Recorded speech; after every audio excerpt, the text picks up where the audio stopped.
ದಿನಾಂಕ 23/12/25ರಂದು ಗೌರಿಬಿದನೂರಿನ ಕಲಾಭವನದಲ್ಲಿ ಕೃಷಿ ಇಲಾಖೆ, ಕೃಷಿ ಸಮಾಜ ಹಾಗೂ ಕೃಷಿ ಸಂಬಂಧಿತ ಇಲಾಖೆಗಳ ಸಹಯೋಗದಲ್ಲಿ ರಾಷ್ಟ್ರೀಯ ರೈತ ದಿನಾಚರಣೆಯನ್ನು ರೈತ ಮುಖಂಡರು ಹಾಗೂ ಗೌರಿಬಿದನೂರು ಶಾಸಕರಾದ ಪುಟ್ಟಸ್ವಾಮಿಗೌಡರ ಸಮ್ಮುಖದಲ್ಲಿ ನಾಡಗೀತೆ ಹಾಗೂ ಜ್ಯೋತಿ ಬೆಳಗಿಸುವುದರ ಮುಖಾಂತರ ರೈತ ದಿನಾಚರಣೆಯನ್ನು ಆಚರಿಸಿ ಪುಟ್ಟಸ್ವಾಮಿಗೌಡರು ರೈತರ ಅನುಕೂಲಕ್ಕಾಗಿ ಹೆಚ್ಚುವರಿ ಟಿಸಿಗಳನ್ನು ಕೊಡುವುದಾಗಿ ತಿಳಿಸಿದರು.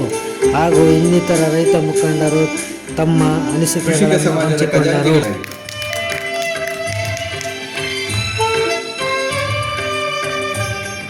ತಾಲೂಕು ರೈತ ಸಂಘದ ಕೃಷಿಕ ಸಮಾಜದ ಮತ್ತೊಬ್ಬ ನಿರ್ದೇಶಕರಾದಂಥ ಬಾಲರಾಜ್ ಸರ್ ಅವರು, ನಮ್ಮ ಮತ್ತೊಬ್ಬ ನಿರ್ದೇಶಕರಾದಂಥ ಮಲ್ಲಿಕ ಸ್ವಾಗತವನ್ನು ಕೊಡ್ತಾ ಇದ್ದೀವಿ. ವಿಜಯ ರಾಘವ ರೆಡ್ಡಿ ಅವರು ಕೃಷಿ ಸಮಾಜದ ನಿರ್ದೇಶಕ.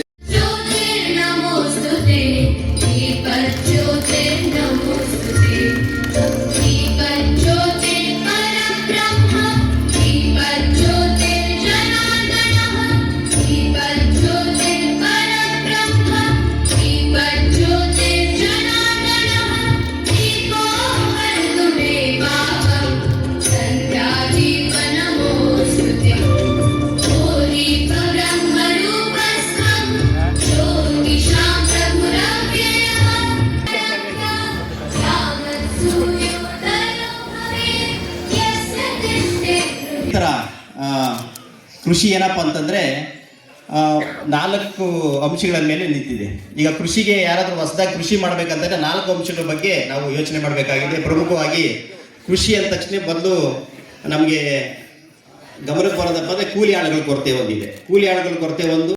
ಕೃಷಿ ಜೊತೆಗೆ ಸಮಗ್ರವಾಗಿ ಕೃಷಿಗೆ ಸಂಬಂಧಿತ ಉಪಕಸಬುಗಳನ್ನ ನಾವು ಮಾಡ್ತಾ ಹೋದರೆ ಒಂದು ಬೆಳೆನಲ್ಲಿ ನಷ್ಟ ಹೋಗೋದನ್ನು ಪ್ರತಿ ಇನ್ನೊಂದು ಉಪಕಸಬಿನಲ್ಲಿ ನಮಗೆ ಇಳುವರಿಯನ್ನು ಕಾಣ್ಬೋದಾಗಿದೆ. ಅದಕ್ಕೋಸ್ಕರ ಈ ಒಂದು ಸಂದರ್ಭದಲ್ಲಿ ಎಲ್ಲ ರೈತರು ಸಹ ಮಿತ ಬಳಕೆ ಏನಪ್ಪ ಅಂದರೆ ರಸಗೊಬ್ಬರ ಮತ್ತು ಪರಿಕರಗಳನ್ನು ಮಿತ ಬಳಕೆ ಮಾಡಬೇಕು. ಮತ್ತು ಕೃಷಿ ಬರೀ ಬೆಳೆದ್ರ ಜೊತೆಗೆ ಕೃಷಿಗೆ ಸಂಬಂಧಿಸಿದ ಉಪಕಸಬುಗಳನ್ನು ನೀವು ರೂಢಿ ಮಾಡಿಕೊಂಡು ಹೋದರೆ ನಾವು ಯಾವುದೇ ಕಾರಣಕ್ಕೂ ರೈತರು ಲಾಸ್ ಆಗಲ್ಲ ಅಂತ ಈ ಒಂದು ಸಂದರ್ಭದಲ್ಲಿ ಮಾತು ಕೊಡ್ತೀನಿ. ಅದೇ ರೀತಿ ಇತ್ತೀಚಿನ ದಿನಗಳಲ್ಲಿ ನಾವು ಸರ್ಕಾರದ ಮಟ್ಟದಲ್ಲಿ ಕೃಷಿಯನ್ನು ಒಂದು ಉದ್ಯಮವಾಗಿ ಮಾಡಬೇಕು ಅಂತ ಮಾಡ್ತಾ ಇದ್ದೀವಿ. ನಾವು ಇನ್ಮೇಲೆ ರೈತರಿಗೆ ಒಬ್ಬ ರೈತನ ಉದ್ಯಮಿಯಾಗಿ ಪರಿವರ್ತನೆ ಮಾಡಬೇಕು ಅಂತ ಒಂದು ಕಾರ್ಯಕ್ರಮ ಹಮ್ಮಿಕೊಳ್ತಾ ಇದ್ದೀವಿ. ಅದರಲ್ಲಿ ಏನಪ್ಪ ಅಂತಂದರೆ ಪ್ರಮುಖವಾಗಿ ನಾವು ಕೃಷಿ ಉತ್ಪನ್ನಗಳನ್ನು ನೇರವಾಗಿ ಮಾರಾಟ ಮಾಡೋದ್ರಿಂದ ನಾವು ಮಧ್ಯವರ್ತಿಗಳಿಗೆ ಲಾಭ ಮಾಡಿದಂಗಾಗುತ್ತೆ. ಅದೇ ನಾವೇ ಆ ವಸ್ತುಗಳನ್ನು ಮೌಲ್ಯವರ್ಧಿತ ಉತ್ಪನ್ನಗಳಾಗಿ ಪರಿವರ್ತನೆ ಮಾಡಿ ನಾವೇ ಉದ್ದಿಮೆಯನ್ನು ಸ್ಥಾಪನೆ ಮಾಡೋದ್ರಿಂದ ರೈತರು ಸಹ ಉದ್ಯಮಗಳಾಗಿ ಪರಿವರ್ತನೆ ಆಗೋಕ್ಕೆ ನಮಗೆ ಚಾನ್ಸ್ ಇದೆ ಅಂತ ಹೇಳ್ತಾ, ಮತ್ತೆ ಏನಪ್ಪ ಅಂದರೆ ಮಾರುಕಟ್ಟೆ ವ್ಯವಸ್ಥೆಗೆ ಸಂಬಂಧಪಟ್ಟಂತೆ ನಮ್ಮಲ್ಲೇ ಹಲವಾರು ಯೋಜನೆಗಳಿಗೆ ರೈತ ಉತ್ಪಾದಕ ಸಂಸ್ಥೆಗಳನ್ನು ಸ್ಥಾಪನೆ ಮಾಡಿದ್ದೀವಿ. ಬೇರೆ ಯಾರು ಮಧ್ಯವರ್ತಿಗಳ ಮೇಲೆ ಅವಲಂಬನೆ ಆಗೋದು ಬಿಟ್ಟು ನಾವೇನು ಮಾಡಬೇಕು, ರೈತ ಉತ್ಪಾದಕ ಸಂಸ್ಥೆ ಮುಖಾಂತರನೇ ನಮ್ಮ ಉತ್ಪನ್ನಗಳನ್ನು ನೇರವಾಗಿ ಸಂಸ್ಥೆಗಳ ಮಾರಾಟ ಮಾಡಿದ್ರೆ ಆ ಏನು ಮಧ್ಯವರ್ತಿಗಳಿಗೆ ಹೋಗುವಂಥ ದುಡ್ಡನ್ನು ನಾವು ಅವಾಯ್ಡ್ ಮಾಡ್ಬೋದಾಗುತ್ತೆ. ಅದೇ ರೀತಿ ಈಗ ಪ್ರಮುಖವಾಗಿ ನಾನು ಒಂದು ಎಕ್ಸಾಂಪಲ್ ಕೊಡಬೇಕಂದ್ರೆ ನಮ್ಮ ಗೌರಿಬಿದನೂರು ತಾಲೂಕು ಭಾಗದಲ್ಲಿ ನನ್ನ 1 ವರ್ಷದ 1.5 ತಿಂಗಳ ಅನುಭವದಲ್ಲಿ ಸಾಕಷ್ಟು ರೈತರು ಸುಮಾರು 62,000 ಎಕರೆ ಪ್ರದೇಶದಲ್ಲಿ ನಾವು ಮುಸ್ಕಿನ ಜೋಳ ಬೆಳೀತಾ ಇದ್ದೀವಿ. ಕರೆಕ್ಟ್ ಅಲ್ವಾ? ಆ ಮುಸ್ಕಿನ ಜೋಳ ಬೆಳಿಬೇಕಾದ್ರೆ ಹಿಂದೆ ನಮ್ಮ ಸಾಮಾನ್ಯವಾಗಿ ಈ ಮುಸ್ಕಿನ ಜೋಳ ಬೆಳೆನ ನಾವು ಮಧ್ಯ ಕರ್ನಾಟಕದಲ್ಲಿ ನಾವು ನೋಡ್ತಾ ಇದ್ವಿ. ಇಲ್ಲಿ ದಾವಣಗೆರೆ, ಹಾವೇರಿ, ಕೊಪ್ಪಳ, ಚಿತ್ರದುರ್ಗ ಈ ಥರ ಭಾಗದಲ್ಲಿ ಬೆಳೀತಾ ಇದ್ದು. ಈ ಭಾಗದಲ್ಲಿ ಬೆಳೆ ಬೆಳೆಯಕ್ಕೆ ಸ್ಟಾರ್ಟ್ ಮಾಡಿದ್ವಿ. ಇದಕ್ಕೆ ಏನಪ್ಪ ಅಂತಂದರೆ, ಇದು ನಾವು ಸಾಮಾನ್ಯವಾಗಿ ಮುಸ್ಕಿನ ಜೋಳನ ರಾಕ್ಷಸ ಬೆಳೆ ಅಂತ ಕರಿತೀವಿ. ರಾಕ್ಷಸ ನಿಲ್ಲಿಸ್ತಾ ಇಲ್ಲ ಪಾಪ. ರೈತರಿಗೆ ಸಹ ಕಷ್ಟ ನಮಗೂ ಗೊತ್ತು. ನಾವು ರೈತರ ಮನೆಗೆ ಬಿಟ್ಟು ಬಂದವರು. ನಾನು ಹಿಂದೆ APMC ಅಧ್ಯಕ್ಷರಾದಾಗ ರೈತರಿಗೋಸ್ಕರ ನಾನು ಕೃಷಿ ಉತ್ಪನ್ನ ಮಾರುಕಟ್ಟೆ ಸಮಿತಿಯಲ್ಲಿ ಅಧ್ಯಕ್ಷರಾಗಿದ್ದಾಗ ರೈತರು ಬೆಳೆದ ತರಕಾರಿಗಳನ್ನು ಕೂಡ ರೈತರಿಗೆ ತರಕಾರಿ ಬೆಲೆ ಬೆಂಬಲ ಬೆಲೆ ಸಿಗಲಿ, ರೈತರ ಮಧ್ಯದಲ್ಲಿ ದಲ್ಲಾಳಿ ಇಲ್ದಂಗೆ ಇರಲಿ ಅಂತ ಅಂದ್ಬಿಟ್ಟು ನಾವು ಸುಮಾರು ರೈತರಿಗೋಸ್ಕರ ನಾವು ಹೋರಾಟ ಮಾಡಿದ್ವಿ. ಅದೇ ರೈತರು ಕೂಡ ನಮ್ಗೆ ಸಹಕಾರ ಕೊಟ್ಟರು. ಆದರೆ ರೈತರು ಬೆಳೆ ಬೆಳ್ಕೊಂಡ್ಬಂದು ನಮ್ಮ ಮಾರ್ಕೆಟಿಗೆ ತಂದಾಗ ಅವ್ರಿಗೆ ಸಿಗೋ ಬೆಲೆ 0 ಆಗಿರುತ್ತೆ. ರೈತರು ಕಷ್ಟ ಬಿಟ್ಟು 3 ತಿಂಗಳು 4 ತಿಂಗಳು ಬೆಳೆ ಬೆಳ್ಕೊಂಡು ಬಂದಿರ್ತಾರೆ. ಅಲ್ಲಿ ಬಂದಾಗ ಅವ್ರಿಗೆ ಸಿಗೋದು ಬೆಲೆ ಶೂನ್ಯ ಆಗುತ್ತೆ. ರೈತರು ಈ ಥರ ಕಷ್ಟ ಬೀಳ್ತಾನೆ ಇರ್ತಾರೆ. ಬೆಳಗ್ಗೆ ಎದ್ದರೆ 5 ಗಂಟೆಗೆ, ರಾತ್ರಿ 6 ಗಂಟೆವರೆಗೂ ಕೆಲಸ ಮಾಡ್ತಾನೆ ಇರ್ತಾರೆ. ಅವ್ರಿಗೆ ನೆಮ್ಮದಿ ಜೀವನನೇ ಇಲ್ದಂಗೆ ಆಗಿದೆ ರೈತರಿಗೆ. ಏನೇ ಸವಲತ್ತುಗಳು ಸರ್ಕಾರದಿಂದ ಬರುವಂಥ ಸವಲತ್ತುಗಳು ನೇರವಾಗಿ ರೈತರಿಗೆ ಸಿಗುವಂತೆ ಆಗಬೇಕು ಅಂತ ನಾನು ಈ ಮೂಲಕ ಹೇಳ್ತಾ ಇದ್ದೀನಿ.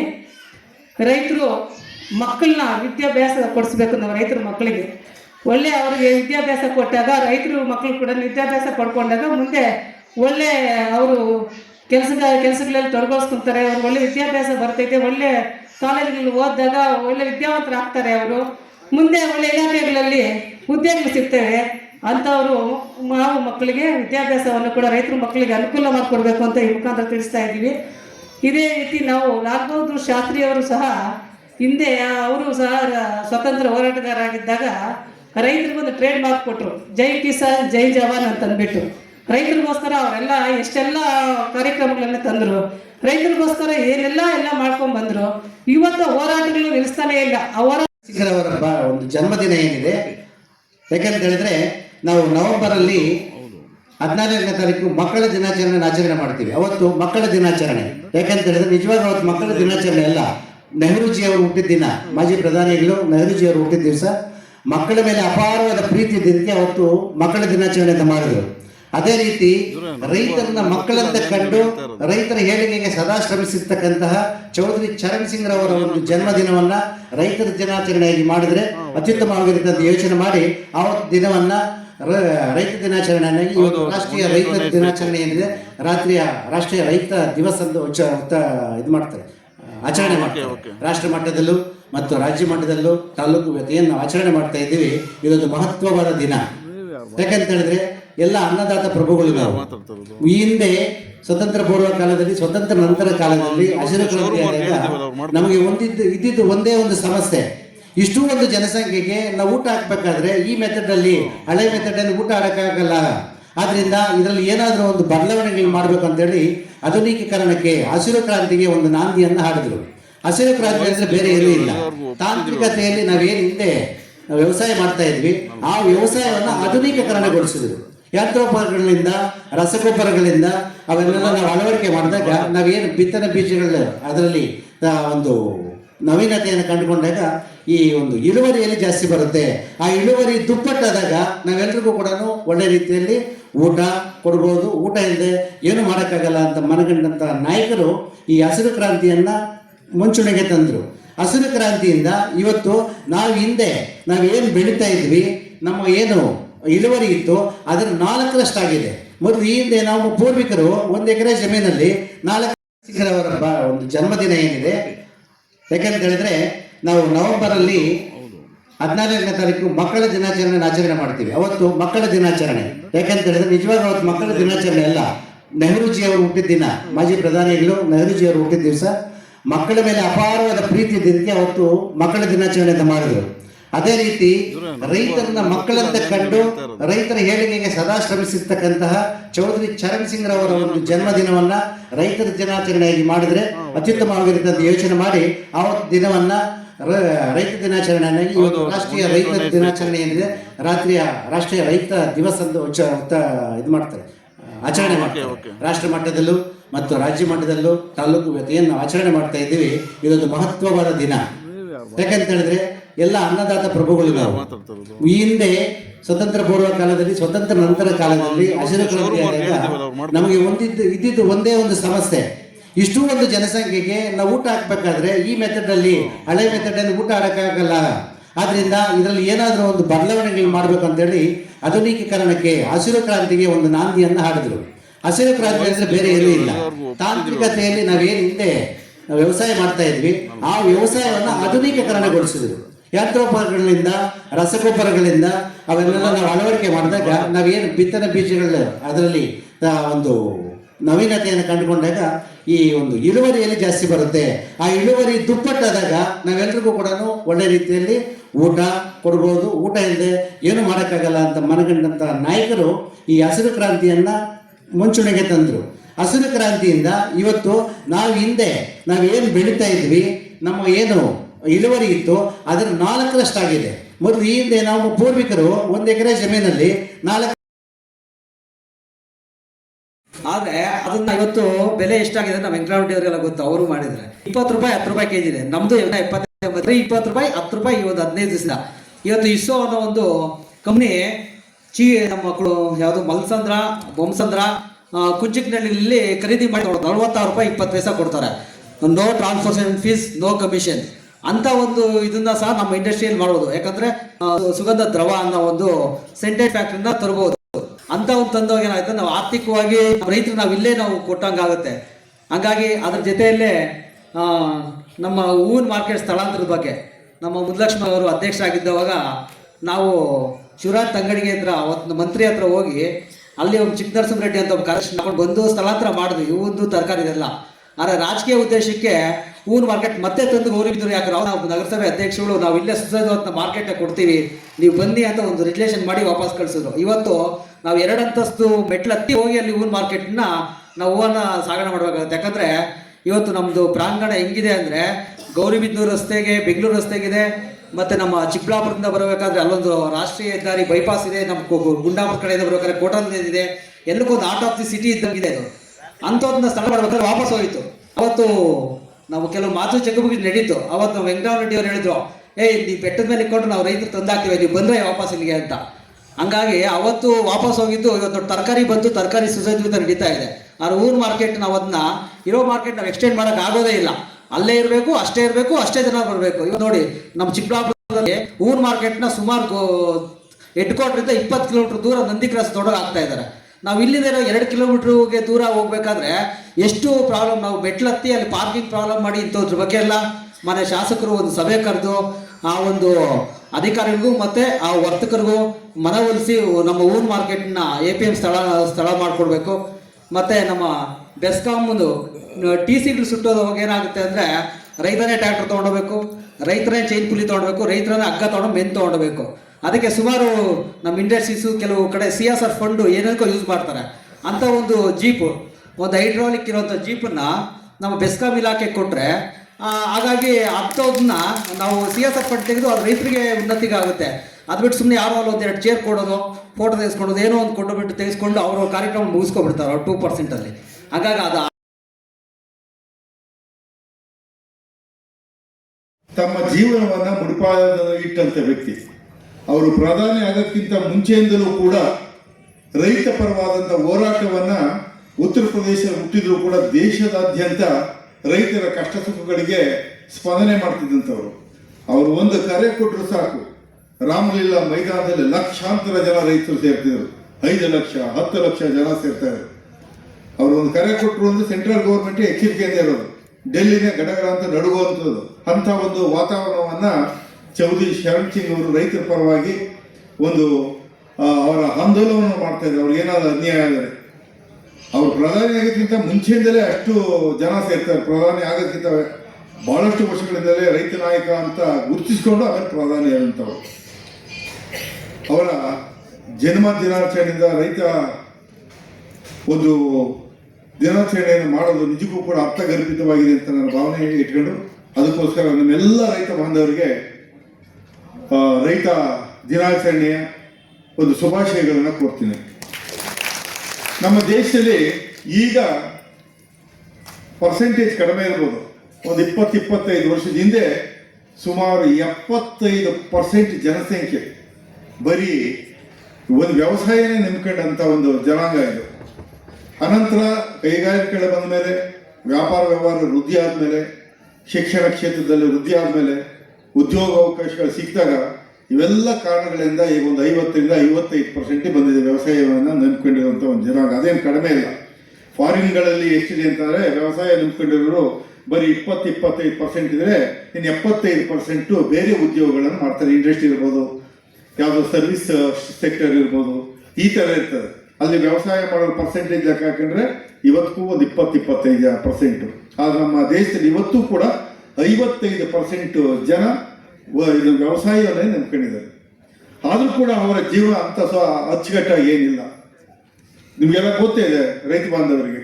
ನಾವು ವ್ಯವಸಾಯ ಮಾಡಿ, ನಾನು ರಾಜಕಾರಣಿ ಆಗಿದ್ರು ಕೂಡ, ಉದ್ಯಮಿ ಆಗಿದ್ರು ಕೂಡ, ಮೂಲಭೂತವಾಗಿ ನಾನೊಬ್ಬ ರೈತ. ಅದರಿಂದ ನನಗೆ ಗೊತ್ತಿದೆ ರೈತರ ಕಷ್ಟ ಸುಖ ಏನು ಅಂತ ಗೊತ್ತಿದೆ. ಅವರೆಷ್ಟೇ ಕಷ್ಟಪಟ್ಟು ದುಡಿದ್ರೂ ಕೂಡ ಸಕಾಲಕ್ಕೆ ಮಳೆ ಬರೋದಿಲ್ಲ. ಮಳೆ ಬಂದು ಏನಾದ್ರು ಬೆಳೆ ಆದರೂ ಕೂಡ ಅವ್ರ ಖರ್ಚು ವೆಚ್ಚ ಮಾಡಿರೋದಕ್ಕೆ ಅವೆಲ್ಲ ಖರ್ಚು ಕಳೆದ್ರೆ ಅವ್ರೇನು ನಿಜವಾಗ ಅವ್ರು ಹೊರಗಡೆ ಹೋಗಿ ಕೂಲಿನೋ ನಾಲಿನೋ ಮಾಡಿ ದುಡಿತಾರಲ್ಲ, ಅಷ್ಟಕ್ಕೆ ಸಮ ಆಗುತ್ತೋ ಹೊರತು ಸ್ವಂತ ಜಮೀನು ಇಟ್ಕೊಂಡಿದ್ರು ಕೂಡ ಅವ್ರು ಏನು ಅವರ ಬದುಕೇನಂತ ಹಸನಾಗಿಲ್ಲ. ಆದರೂ ಕಷ್ಟ ಅವರ ಮೂಲಭೂತವಾದಂಥ ಒಂದು ಕಸುಬು ವ್ಯವಸಾಯವನ್ನು ಅವ್ರು ಯಾವತ್ತೂ ಬಿಡದಲೆ, ನಷ್ಟ ಆಗಲಿ ಲಾಭ ಆಗಲಿ ಮನೆಗೆ ಬೆಳ್ಕೊಳ್ಳೋವಷ್ಟೇ ಸಿಕ್ಕಿದ್ರು ಕೂಡ ಅವ್ರ ವ್ಯವಸಾಯವನ್ನು ಯಾವತ್ತೂ ಬಿಡದೆ ಮಾಡ್ಕೊಂಡು ಬಂದಿದ್ದಾರೆ. ಕನ್ಯಾಕುಮಾರಿಯಿಂದ ಕಾಶ್ಮೀರದವರೆಗೂ ಕೂಡ ರೈತರಿಂದ ಎಲ್ಲ ಒಂದೇ, ಅವ್ರಿಗೇನು ಜಾತಿ ಇಲ್ಲ. ಯಾರು ಒಕ್ಕಲ್ತನ ಮಾಡ್ತಾನೋ ಅವ್ರ ರೈತ. ಭೂಮಿನ ಉತ್ತು ಬಿತ್ತು ಮಾಡುವಂಥ ಒಂದು ಸಂಸ್ಕಾರ ಇರುವಂಥರು ಅವರು ಕಾಶ್ಮೀರದಿಂದ ಕನ್ಯಾಕುಮಾರಿವರೆಗೂ ಕೂಡ ರೈತ ಅವರು ಎಲ್ಲ ಒಂದೇನೆ. ಅದರಿಂದ ಎಲ್ಲರೂ ಕೂಡ ರೈತ ಬಾಂಧವರು ಯಾವತ್ತೂ ಕೂಡ ದೇಶದಲ್ಲಿ ನೆಮ್ಮದಿಯಿಂದ ಒಂದು ಜೀವನ ಮಾಡಿ ಆರ್ಥಿಕವಾಗಿ ಯಾರೂ ಮುಂದೆ ಬಂದಿಲ್ಲ. ಈಗ ಅದಕ್ಕೋಸ್ಕರನೇ ಸರ್ಕಾರ ಅನೇಕ ಸೌಲಭ್ಯಗಳನ್ನು ರೈತರಿಗೆ ಕೊಡ್ತಾ ಬಂದಿದೆ. ಸರ್ಕಾರನೂ ಕೂಡ ಅನೇಕ ಅವರಿಗೆ ಬೇಕಾದಂಥ ಒಂದು ಗೊಬ್ಬರ ಇರ್ಬೋದು, ಬಿತ್ತನೆ ಬೀಜಗಳಿರ್ಬೋದು, ಯಂತ್ರಿಕ ಉಪಕರಣಗಳಿರ್ಬೋದು, ಪ್ರತಿಯೊಂದನ್ನು ಕೂಡ ಸರ್ಕಾರ ಮನಗಂಡು ಸಹಾಯವನ್ನು ಕೊಡ್ತಾರೆ. ಅದು ನಮ್ಮ ಅಧಿಕಾರಿಗಳು ಅವ್ರಿಗೆ ಎಲ್ಲರೂ ನ್ಯಾಯಯುತವಾಗಿ ದೊರಕಬೇಕಾದಂಥ ಎಲ್ಲ ರೈತರಿಗೂ ಕೂಡ ಅದನ್ನು ಭೇದ ಭಾವ ಮಾಡಿದ್ರೆ ಅದನ್ನು ತಲುಪಿಸಬೇಕು ಅಂತ ಅಂದ್ಬಿಟ್ಟು ಈ ಮೂಲಕ ತಿಳಿಸ್ತಾ, ನಾನು ಕೂಡ ಮಾನ್ಯ ಕೃಷಿ ಸಚಿವರಿಗೆ ಹೋಸತಿ ಎಲ್ಲ ಒಂದು ಸುಮಾರು 1 ಕೋಟಿ ರೂಪಾಯಿ ತರಿಸಿ ಕೆಲವಾರು ಒಂದು ಪಂಚಾಯತಿಗಳು ಕೊಟ್ಟಿದೆ. ಹಸುಗಳು ಕೊಂಡ್ಕೊಳ್ಳೋಕ್ಕೆ, ಕುರಿ ಕೊಂಡ್ಕೊಳ್ಳೋಕ್ಕೆ ಹೆಚ್ಚೆಲ್ಲ 1 ಕೋಟಿ ಎಕ್ಸ್ಟ್ರಾ ತರಿಸಿದೆ. ಯಾವ ಥರ ನಮ್ಮ ಜಿಲ್ಲೆಯಲ್ಲಿ ಎಲ್ಲೂ ಕೊಟ್ಟಿರಲಿಲ್ಲ. ನಾನು 1 ಕೋಟಿ ತರಿಸಿ ಎಲ್ಲರಿಗೂ ಹಂಚಿಸಿದೆ. ಅದೇ ರೀತಿ ಯಂತ್ರೋಪಕರಣಗಳು ಬೇಕಾದಂಥ ಹೆಸರಲ್ಲೂ ಕೂಡ ಸುಮಾರು ಒಂದು 5 ಕೋಟಿ ರೂಪಾಯಿನ ವೆಚ್ಚದಲ್ಲಿ ಕೊಡಬೇಕು ಅಂತ ಮಾನ್ಯ ಕೃಷಿ ಸಚಿವರಿಗೆ ಮನವಿ ಮಾಡಿದ್ದೀನಿ.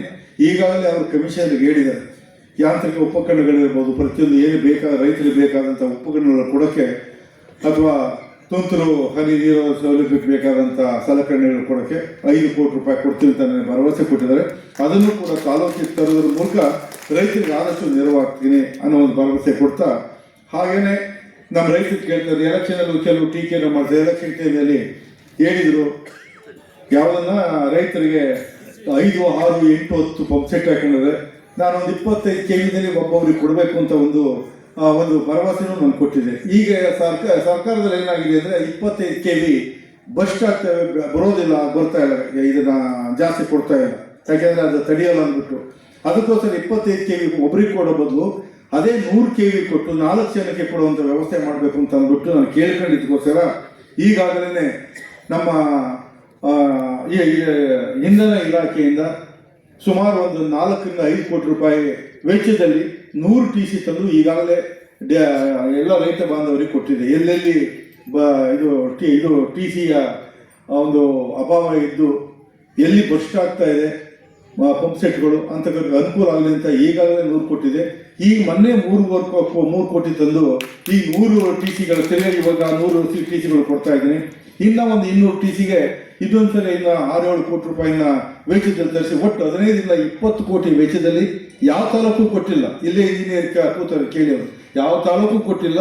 ನಮ್ಮ ತಾಲೂಕಿಗೆ ಸುಮಾರು 15-18 ಕೋಟಿ ವೆಚ್ಚದಲ್ಲಿ ಆ TCಗಳು ತರುವಂಥ ವ್ಯವಸ್ಥೆ ಮಾಡಿ ಎಲ್ಲೆಲ್ಲಿ ಓವರ್ಲೋಡ್ ಆಗಿದೆ ಅಲ್ಲಿಗೆಲ್ಲ TC ಕೊಡುವಂಥ ಒಂದು ವ್ಯವಸ್ಥೆ ಮಾಡಿದೆ. ಈಗಾಗಲೇ 300 TC ಆಗ್ತದೆ.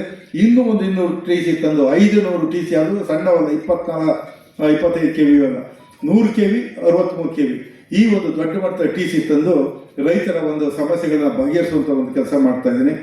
ನಿಮಗೆಲ್ಲ ಈ ಏನೇ ಒಂದು ಸಮಸ್ಯೆ ಇದ್ರೂ ಕೂಡ ಮೊನ್ನೆ ನಮ್ಮ ಕೃಷಿ ಸಮಾಜದವರು ನಮ್ಮ ರೈತ ಮುಖಂಡರುಗಳೆಲ್ಲ ಬಂದಿದ್ರು.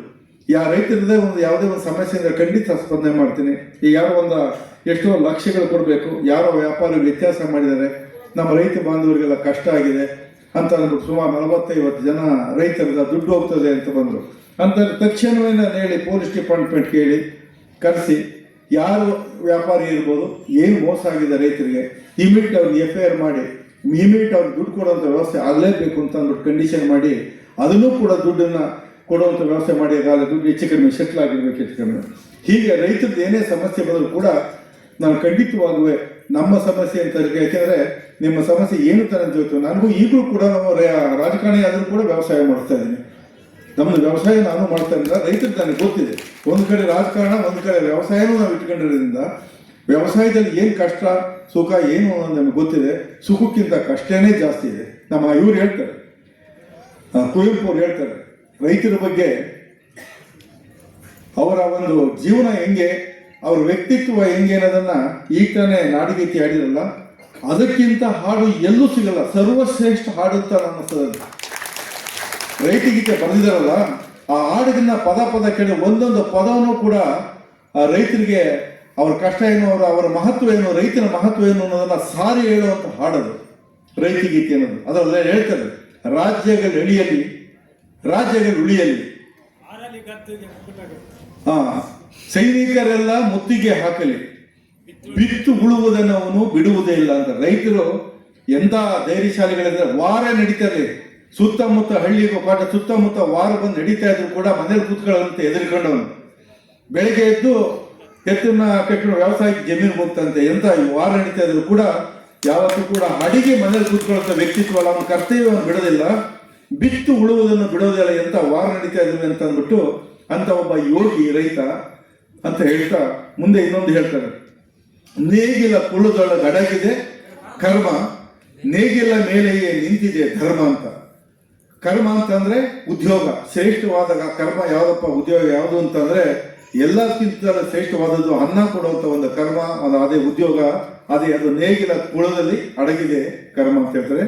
ಈ ಒಂದು ಧರ್ಮ ಅಂತ ಏನಿದೆ ಅದು ನಿಜವಾದ ಧರ್ಮ ಯಾವ್ದಪ್ಪ ಅಂದ್ರೆ ಅನ್ನ ಬೆಳೆದು ರೈತನಿಗೆ ಜಮೀನಲ್ಲಿ ಬೆಳೆದ್ಬಿಟ್ಟು ಎಲ್ಲರಿಗೂ ಅನ್ನ ಕೊಡೋದೇ ನಿಜವಾದ ಧರ್ಮ. ಅಂತ ಧರ್ಮ ಕಾರ್ಯದಲ್ಲಿ ರೈತ ನಿರತನಾಗಿದ್ದಾನೆ ಅಂತ ಅಂದ್ಬಿಟ್ಟು ಕುವೆಂಪು ಅವರು ತಮ್ಮ ಕವನದಲ್ಲಿ ರೈತ ಗೀತೆಯಲ್ಲಿ ಹೇಳ್ತಾರೆ. ಅದೇ ಸರ್ವಜ್ಞನೂ ಇದೇ ಮಾತು ಹೇಳ್ತಾನೆ, ಕೋಟಿ ವಿದ್ಯೆಗಿಂತ ಮೇಟಿ ವಿದ್ಯೆಯ ಮೇಲು, ಕೋಟಿ ವಿದ್ಯೆಗಿಂತ ಮೇಟಿ ವಿದ್ಯೆಯ ಮೇಲು, ಅದಕ್ಕಿಂತ ಮಿಗಿಲಾದಂಥ ಯಾವ ವಿದ್ಯೆನೂ ಇಲ್ಲ. ಯಾವುದೇ ವಿದ್ಯೆ ಇದ್ರೂ ಕೂಡ ಅದು ಕಡಿಮೆನೆ. ಅದರಿಂದ ಕೋಟಿ ವಿದ್ಯೆ ಇಲ್ಲ ಅಂದ್ರೆ ರಾಟೇನೇ ನಡೆಯೋದು. ರಾಟೆ ಅಂದ್ರೆ ಚಕ್ರ ನಡೆಯೋದಿಲ್ಲ, ದೇಶದ ಆಟವೇ ನಡೆಯೋಲ್ಲ ಅಂತೇಳಿ. ದೇಶದ ಆಟ ಅಂದ್ರೆ ದೇಶದ ಒಂದು ವ್ಯವಸ್ಥೆಯನ್ನು ಕೂಡ ಏರುಪೇರು ಆಗುತ್ತದೆ.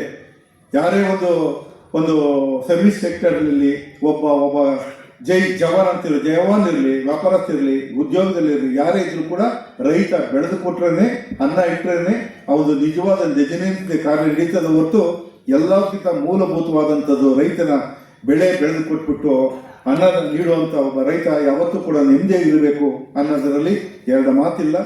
ಅವ್ರಿಗೆ ಯಾವುದೇ ಒಂದು ಸಮಸ್ಯೆ ಬಂದರೆ ನಾನು ಕೂಡ ಖಂಡಿತವಾಗಿ ನಿಮ್ಮ ಜೊತೆ ಯಾವುದೇ ಸಮಸ್ಯೆ ಇದ್ರೂ ಕೂಡ ನಾನು ಭಾಗಿಯಾಗ್ತೀನಿ, ಇರ್ತೀನಿ ಅನ್ನೋ ಒಂದು ಮಾತು ಹೇಳ್ತಾ, ಈಗ ನಮ್ಮ ಇವರು ಹೇಳಿದ್ರು ಪ್ರಭಾಕರ್ ರೆಡ್ಡಿ ಅವರು, ಒಂದು ಮಣ್ಣು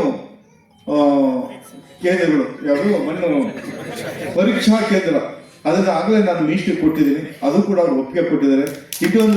ಇದು ಕೃಷಿ ಬೇಕಾದಂಥ ಅದನ್ನು ಶೇಖರಣೆ ಮಾಡೋಕ್ಕೆ ಬೇಕಾದಂಥ ಕೋಲ್ಡ್ ಸ್ಟೋರೇಜನ್ನು ಕೂಡ ನಾನು ಮಂತ್ರಿಗಳಲ್ಲಿ ಮನವಿ ಮಾಡಿದ್ದೀನಿ. ಖಂಡಿತ ಎರಡನ್ನೂ ಮಾಡ್ಸಕ್ಕೆ ನಾನು ನಿಜಕ್ಕೂ ಪ್ರಯತ್ನ ಮಾಡಿ ಅದರಲ್ಲಿ ಯಾವುದಾದ್ರು ಒಂದಾರ ಈ ವರ್ಷ ಮಾಡ್ತೀನಿ ಅನ್ನೋ ಒಂದು ಭರವಸೆ ಕೊಡ್ತಾ, ಯಾವತ್ತೂ ಕೂಡ ನಿಮ್ಮ ಜೊತೆ ಯಾವುದೇ ಸಮಸ್ಯೆ ಇದ್ರೂ ಕೂಡ ನಾನು ನಿಮ್ಮ ಜೊತೆ ಇರ್ತೀನಿ ಅನ್ನೋ ಒಂದು ಭರವಸೆಯನ್ನು ಕೊಡ್ತಾ ಇಷ್ಟು ದೊಡ್ಡ ಮಟ್ಟದಲ್ಲೇ ಬಂದಿದೆ. ಯಾಕೆಂದರೆ ಈ ಸಭಾಂಗಣ ದೊಡ್ಡದಾಗಿದ್ರೂ ಕೂಡ ರೈತರು ಇಷ್ಟು ಒಗ್ಗಟ್ಟಾಗಿ ಇಷ್ಟು ದೊಡ್ಡ ಮಟ್ಟದಲ್ಲಿ ಬಂದಂಥ ಎಲ್ಲ ರೈತ ಬಾಂಧವರು ಕೂಡ ಅನಂತ ಧನ್ಯವಾದಗಳನ್ನು ನೀಡಿ ನನ್ನ ಮಾತು ಮುಗಿಸ್ತೀನಿ. ಜೈ ಜವಾನ್ ಜೈ ಕಿಸಾನ್. ಎಲ್ಲಕ್ಕೂ ನಾವು ಒಪ್ಕೊಂತೀವಿ, ನೀವು ಹೇಳಿದ್ದೆಲ್ಲ ಸತ್ಯವಾಗಿದೆ. ನಮಗೀಗ ಎಲ್ಲ ರೈತರಿಗೂ ಪಂಪ್ಸೆಟ್ಗಳಿಲ್ಲ, ಬೆಳೆ ಬೆಳಿಬೇಕಾದ್ರೆ ಸಣ್ಣ ರೈತರಿಗೆ ನೀರಿಲ್ಲದೆ ತುಂಬ ಪರಿಹರಿಸ್ತಾ ಆಗ್ತದೆ. ಅವ್ರಿಗೆ ಬೆಳೆ ಬೆಳೆಯೋದಕ್ಕೆ ಆಗೋದೇ ಇಲ್ಲ. ನಾವು ಹೇಳ್ತಾ ಇರೋದು ನಿಜನೇ, ನಾವು ಕೇಳ್ತಾನೂ ಇರೋದು ಸರಿಯೇ. ತಾವು ದಯವಿಟ್ಟು ಕೆರೆಗಳಿಗೆಲ್ಲ ನೀರು ಬರ್ತಕ್ಕಂಥ ಒಂದು ಯೋಜನೆ ಮಾಡಿ ರೈತರಿಗೆ ಅನುಕೂಲ ಮಾಡಿಕೊಡ್ಬೇಕು ಅಂತೇಳಿ ತಮ್ಮಲ್ಲಿ ನಾನು ಮನವರಿಕೆ ಮಾಡ್ಕೊಂಡು ಕೇಳ್ಕೊಳ್ತಾ ಇದ್ದೀನಿ ಸರ್. ಅಂತರ್ಜಲ ಇಂಪ್ರೂವ್ ಆಗಿ ಕೆರೆಗಳಿಗೆ ನೀರು ತುಂಬಿಸ್ಬೇಕು ಅಂತೇಳಿ ನಮ್ಮ ತಾಲೂಕಿಗೆ ಬೇರೆ ತಾಲೂಕಿಗೆ ಬರೋದಕ್ಕಿಂತ ಮುಂಚೆಲೆ ಗೌರಿಬಿದನೂರು ತಾಲೂಕಿಗೆ ಎತ್ತಿನ ಹೊಳೆ ನೀರು ಬರುವಂಥ ಒಂದು ವ್ಯವಸ್ಥೆಯನ್ನು ಈಗಾಗಲೇ ಮಾಡಿದೆ. ದೊಡ್ಡಬಳ್ಳಾಪುರ ಚಿಕ್ಕಬಳ್ಳಾಪುರಕ್ಕೆ ಹೋಗೋಕ್ಕಿಂತ ಮುಂಚೆಲೆ ನಮ್ಮ ಗೌರಿಬಿದನೂರು ತಾಲೂಕಿಗೆ ನೀರು ಬರ್ತದೆ, ಭರವಸೆ ಇಡಿ ನಾನು ಮಾಡಿಸ್ಕೊಡ್ತೀನಿ. ನೆಲಗಡಲೆ ರಾಗಿ ಜಮೀನಿನಲ್ಲಿ ಅಲ್ಲಲ್ಲಿ ಹಣ್ಣಿನ ಬೆಳೆಗಳಾದ ಸಪೋಟ, ಮಾವು, ಹಲಸು, ಬದು, ಅಗಸೆ, ನೇಪಿಯರ್ ಎಲ್ಲನೂ ಪೋಷಣೆ ಮಾಡಿದ್ದಾರೆ. ಹಾಗೆಯೇ ಇವರು ಕುರಿ ಸಾಕಾಣಿಕೆಗೆ ರಾಷ್ಟ್ರೀಯ ಜಾನುವಾರು ಮಿಷನ್ ಯೋಜನೆ ಅಡಿಯಲ್ಲಿ ಆಧುನಿಕ ರೀತಿಯ ಶೆಡ್ ನಿರ್ಮಿಸಿ ವಿವಿಧ ತಳಿಯ ಕುರಿಗಳನ್ನು ಸಾಕಾಣಿಕೆ ಮಾಡುತ್ತಿದ್ದಾರೆ. ಪ್ರಸ್ತುತ ನಾರಿ ಸುವರ್ಣ ತಳಿ, ಬಂಡೂರು ಕುರಿ, ಕೆಂಗುರಿ, ಅಮೀನ್ಗಡ, ರೋಜ್ಗಾರ್ ಪಲ್ಲಿ ಮತ್ತು ಸ್ಥಳೀಯ ಕುರಿ ಒಟ್ಟು 650ಕ್ಕೂ ಹೆಚ್ಚು ಕುರಿಗಳನ್ನು ವೈಜ್ಞಾನಿಕ ಪದ್ಧತಿಯಲ್ಲಿ ಸಾಕಾಣಿಕೆ ಮಾಡುತ್ತಿದ್ದಾರೆ. ಮೇವಿನ ಅವಶ್ಯಕತೆಯಾಗಿ ರಾಗಿ ಹುಲ್ಲು, 7 ಎಕರೆ ಅಗಸೆ, 2 ಎಕರೆ ನೇಪಿಯರ್, 5 ಎಕರೆ ಉರುಳಿ, ಸೈಲೇಜ್, ಕಡಲೆಕಡ್ಡಿ ಮೇವನ್ನು ಸಂರಕ್ಷಿಸಿದ್ದಾರೆ. ಜೊತೆಯಲ್ಲಿ 100 ನಾಟಿ ಕೋಳಿಯನ್ನು, ದೇಶಿ ತಳಿಯಾದ ಮಲ್ನಾಡ್ ಗಿಡ್ಡ ಮತ್ತು ಮೀನಿನ ತೊಟ್ಟಿಗಳನ್ನು ನಿರ್ಮಾಣ ಮಾಡಿ ಸುಮಾರು 6,000ಕ್ಕೂ ಹೆಚ್ಚು. ಇಲಾಖೆಯಿಂದ ಸುರೇಶ್ ಶಿವೈ ಅಗ್ರಹಾರ ಹೊಸಳ್ಳಿ ಇವರು ಸಹ ತೋಟಗಾರಿಕೆ ಬೆಳೆಗಳಾದ ಅಡಿಕೆ, ತೆಂಗು, ಮಾವು, ಹಲಸು, ಏಲಕ್ಕಿ, ಕಾಳು ಮೆಣಸು ಮತ್ತು ಇತರೆ ಪ್ಯಾಷನ್ ಫ್ರೂಟ್, ಮಾವು, ಶುಂಠಿ, ಕಪ್ಪು ಅರಿಶಿಣ, ಗೆಣಸು, ಮರಗೆಣಸು, ವಿಳ್ಯದೆಲೆ, ಚಕ್ಕೋತ ಬೆಳೆಗಳ ವಿವಿಧ ತಳಿಗಳ ಬೇಸಾಯವನ್ನು ಮಾಡುತ್ತಾ ಒಳ್ಳೆಯ ಆದಾಯ ಜೊತೆಗೆ ಈ ಸ್ಥಳೀಯ ಸಂರಕ್ಷಕರಾಗಿ ವೇದಿಕೆ ಬರವಾಗಿ ತುಂಬು ಹೃದಯದ ಅಭಿನಂದನೆಗಳನ್ನು ಸಲ್ಲಿಸ್ತಾ ಇದ್ದೀವಿ.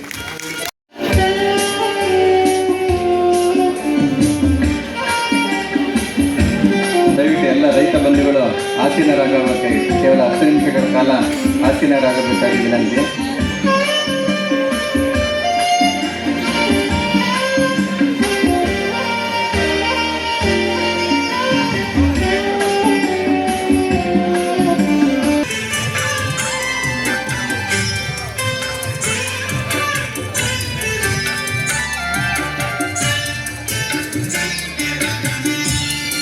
ಮಾನ್ಯ ಶಾಸಕರಿಂದ ಸಾಂಕೇತಿಕವಾಗಿ ಶಾಪ್ ಕಟ್ರನ್ನ ಸಾಂಕೇತಿಕವಾಗಿ ಸ್ವೀಕರಿಸಬೇಕು ಅಂತೇಳಿ ಕೇಳ್ಕೊತಾ ಇದ್ದೀವಿ.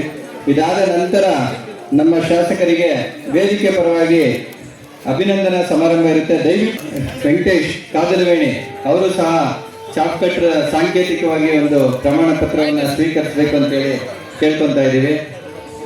ನಮ್ಮ ಮಹಿಳಾ ರೈತರು ಸಹ ಅವ್ರಿಗೂ ಸಹ ಈ ದಿನ ಚಾಪ್ ಕಟ್ರನ್ನ ನಮ್ಮ ಇಲಾಖೆ ವತಿಯಿಂದ ವಿತರಿಸ್ತಾ ಇದ್ದೀವಿ. ಅವರೆಲ್ಲರಿಗೂ ಧನ್ಯವಾದಗಳು.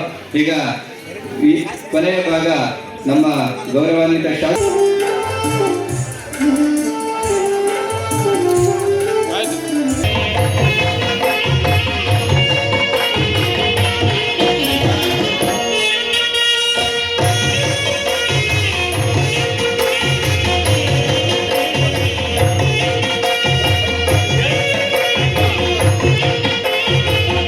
ನೆಲಗಡಲೆ ರಾಗಿ ಜಮೀನಿನಲ್ಲಿ ಅಲ್ಲಲ್ಲಿ ಹಣ್ಣಿನ ಬೆಳೆಗಳಾದ ಸಪೋಟ, ಮಾವು, ಹಲಸು, ಬದು, ಅಗಸೆ, ನೇಪಿಯರ್ ಎಲ್ಲನೂ ಪೋಷಣೆ ಮಾಡಿದ್ದಾರೆ. ಹಾಗೆಯೇ ಇವರು ಕುರಿ ಸಾಕಾಣಿಕೆಗೆ ರಾಷ್ಟ್ರೀಯ ಜಾನುವಾರು ಮಿಷನ್ ಯೋಜನೆ ಅಡಿಯಲ್ಲಿ ಆಧುನಿಕ ರೀತಿಯ ಶೆಡ್ ನಿರ್ಮಿಸಿ ವಿವಿಧ ತಳಿಯ ಕುರಿಗಳನ್ನು ಸಾಕಾಣಿಕೆ ಮಾಡುತ್ತಿದ್ದಾರೆ.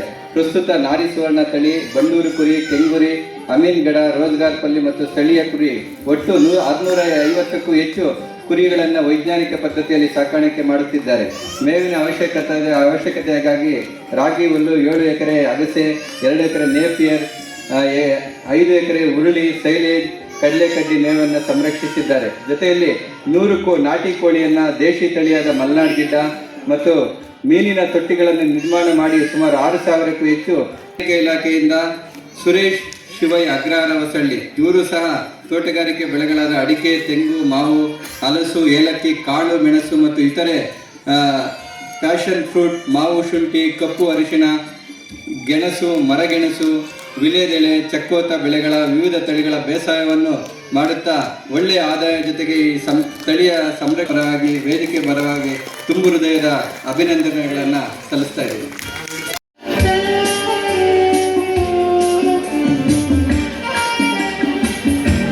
ದಯವಿಟ್ಟು ಎಲ್ಲ ರೈತ ಬಂಧುಗಳು ಆಸೀನರಾಗಬೇಕಾಗಿ ಕೇವಲ 10 ನಿಮಿಷಗಳ ಕಾಲ ಆಸೀನರಾಗಬೇಕಾಗಿ ವಿನಂತಿ.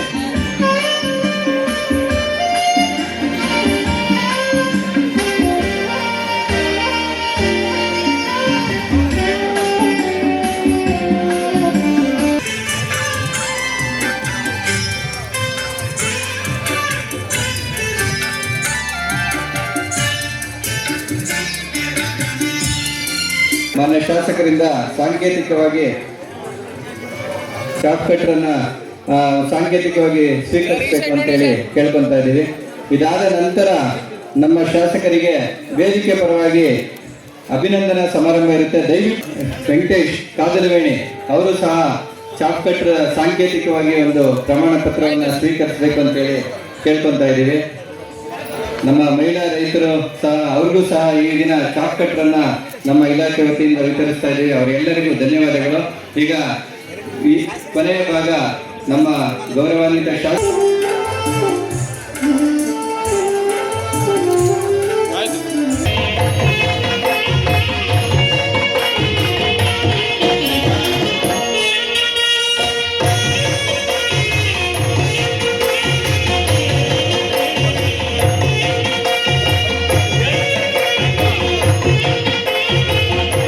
ತಮ್ಮ ಜೀವನವನ್ನ ಮುಡಿಪಾದ ಇಟ್ಟಂತ ವ್ಯಕ್ತಿ.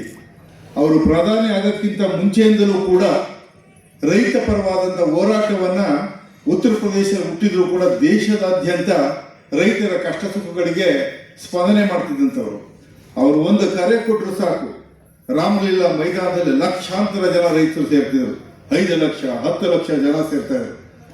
ಅವರು ಒಂದು ಕರೆ ಕೊಟ್ಟರು ಅಂದ್ರೆ ಸೆಂಟ್ರಲ್ ಗೌರ್ಮೆಂಟ್ ಎಚ್ಚರಿಕೆಯಿಂದ ಇರೋದು, ಡೆಲ್ಲಿನೇ ಗಡಗಡ ಅಂತ ನಡುಗುವಂಥದ್ದು. ಅಂಥ ಒಂದು ವಾತಾವರಣವನ್ನ ಚೌಧರಿ ಶರಣ್ ಸಿಂಗ್ ಅವರು ರೈತರ ಪರವಾಗಿ ಒಂದು ಅವರ ಆಂದೋಲನವನ್ನು ಮಾಡ್ತಾ ಇದ್ದಾರೆ. ಅವ್ರಿಗೆ ಏನಾದ್ರು ಅನ್ಯಾಯ ಆದರೆ ಅವರು ಪ್ರಧಾನಿ ಆಗೋಕ್ಕಿಂತ ಮುಂಚೆಯಿಂದಲೇ ಅಷ್ಟು ಜನ ಸೇರ್ತಾರೆ. ಪ್ರಧಾನಿ ಆಗೋಕ್ಕಿಂತ ಬಹಳಷ್ಟು ವರ್ಷಗಳಿಂದಲೇ ರೈತ ನಾಯಕ ಅಂತ ಗುರುತಿಸಿಕೊಂಡು ಆಮೇಲೆ ಪ್ರಧಾನಿ ಆದಂಥವ್ರು. ಅವರ ಜನ್ಮ ದಿನಾಚರಣೆಯಿಂದ ರೈತ ಒಂದು ದಿನಾಚರಣೆಯನ್ನು ಮಾಡೋದು ನಿಜಕ್ಕೂ ಕೂಡ ಅರ್ಥಗರ್ಭಿತವಾಗಿದೆ ಅಂತ ನನ್ನ ಭಾವನೆ ಇಟ್ಕೊಂಡು ಅದಕ್ಕೋಸ್ಕರ ನಮ್ಮೆಲ್ಲ ರೈತ ಬಾಂಧವರಿಗೆ ರೈತ ದಿನಾಚರಣೆಯ ಒಂದು ಶುಭಾಶಯಗಳನ್ನು ಕೋರ್ತೀನಿ. ನಮ್ಮ ದೇಶದಲ್ಲಿ ಈಗ ಪರ್ಸೆಂಟೇಜ್ ಕಡಿಮೆ ಇರ್ಬೋದು. ಒಂದು 20-25 ವರ್ಷದ ಹಿಂದೆ ಸುಮಾರು 75% ಜನಸಂಖ್ಯೆ ಬರೀ ಒಂದು ವ್ಯವಸಾಯನೇ ನಂಬ್ಕೊಂಡಂಥ ಒಂದು ಜನಾಂಗ ಇದು. ಅನಂತರ ಕೈಗಾರಿಕೆಗಳು ಬಂದ ಮೇಲೆ, ವ್ಯಾಪಾರ ವ್ಯವಹಾರ ವೃದ್ಧಿ ಆದಮೇಲೆ, ಶಿಕ್ಷಣ ಕ್ಷೇತ್ರದಲ್ಲಿ ವೃದ್ಧಿ ಆದಮೇಲೆ, ಉದ್ಯೋಗಾವಕಾಶಗಳು ಸಿಕ್ಕಿದಾಗ ಇವೆಲ್ಲ ಕಾರಣಗಳಿಂದ ಈಗ ಒಂದು 50-55% ಬಂದಿದೆ ವ್ಯವಸಾಯವನ್ನು ನಂಬ್ಕೊಂಡಿರುವಂಥ ಒಂದು ಜನಾಂಗ. ಅದೇನು ಕಡಿಮೆ ಇಲ್ಲ. ಫಾರಿನ್ಗಳಲ್ಲಿ ಎಷ್ಟಿದೆ ಅಂತಂದರೆ ವ್ಯವಸಾಯ ನಂಬ್ಕೊಂಡಿರೋರು ಬರೀ 20-25% ಇದ್ರೆ ಇನ್ನು 75% ಬೇರೆ ಉದ್ಯೋಗಗಳನ್ನು ಮಾಡ್ತಾರೆ. ಇಂಡಸ್ಟ್ರಿ ಇರ್ಬೋದು, ಯಾವುದೋ ಸರ್ವಿಸ್ ಸೆಕ್ಟರ್ ಇರ್ಬೋದು, ಈ ಥರ ಇರ್ತದೆ. ಅಲ್ಲಿ ವ್ಯವಸಾಯ ಮಾಡೋ ಪರ್ಸೆಂಟೇಜ್ ಲೆಕ್ಕ ಹಾಕೊಂಡ್ರೆ ಇವತ್ತಿಗೂ ಒಂದು 20-25%. ಆದರೆ ನಮ್ಮ ದೇಶದಲ್ಲಿ ಇವತ್ತು ಕೂಡ 55% ಜನ ಇದು ವ್ಯವಸಾಯವನ್ನೇ ನಂಬ್ಕೊಂಡಿದ್ದಾರೆ.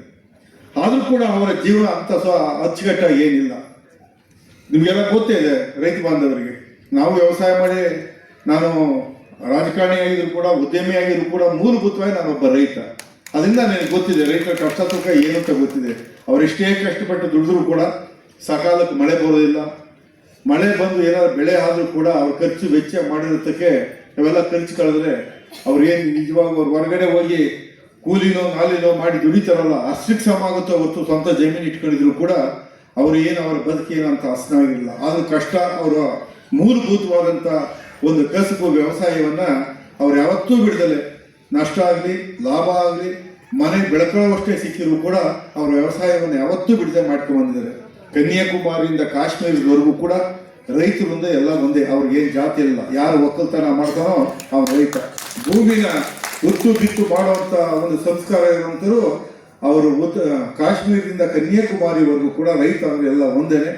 ಅದರಿಂದ ಎಲ್ಲರೂ ಕೂಡ ರೈತ ಬಾಂಧವರು ಯಾವತ್ತೂ ಕೂಡ ದೇಶದಲ್ಲಿ ನೆಮ್ಮದಿಯಿಂದ ಒಂದು ಜೀವನ ಮಾಡಿ ಆರ್ಥಿಕವಾಗಿ ಯಾರೂ ಮುಂದೆ ಬಂದಿಲ್ಲ.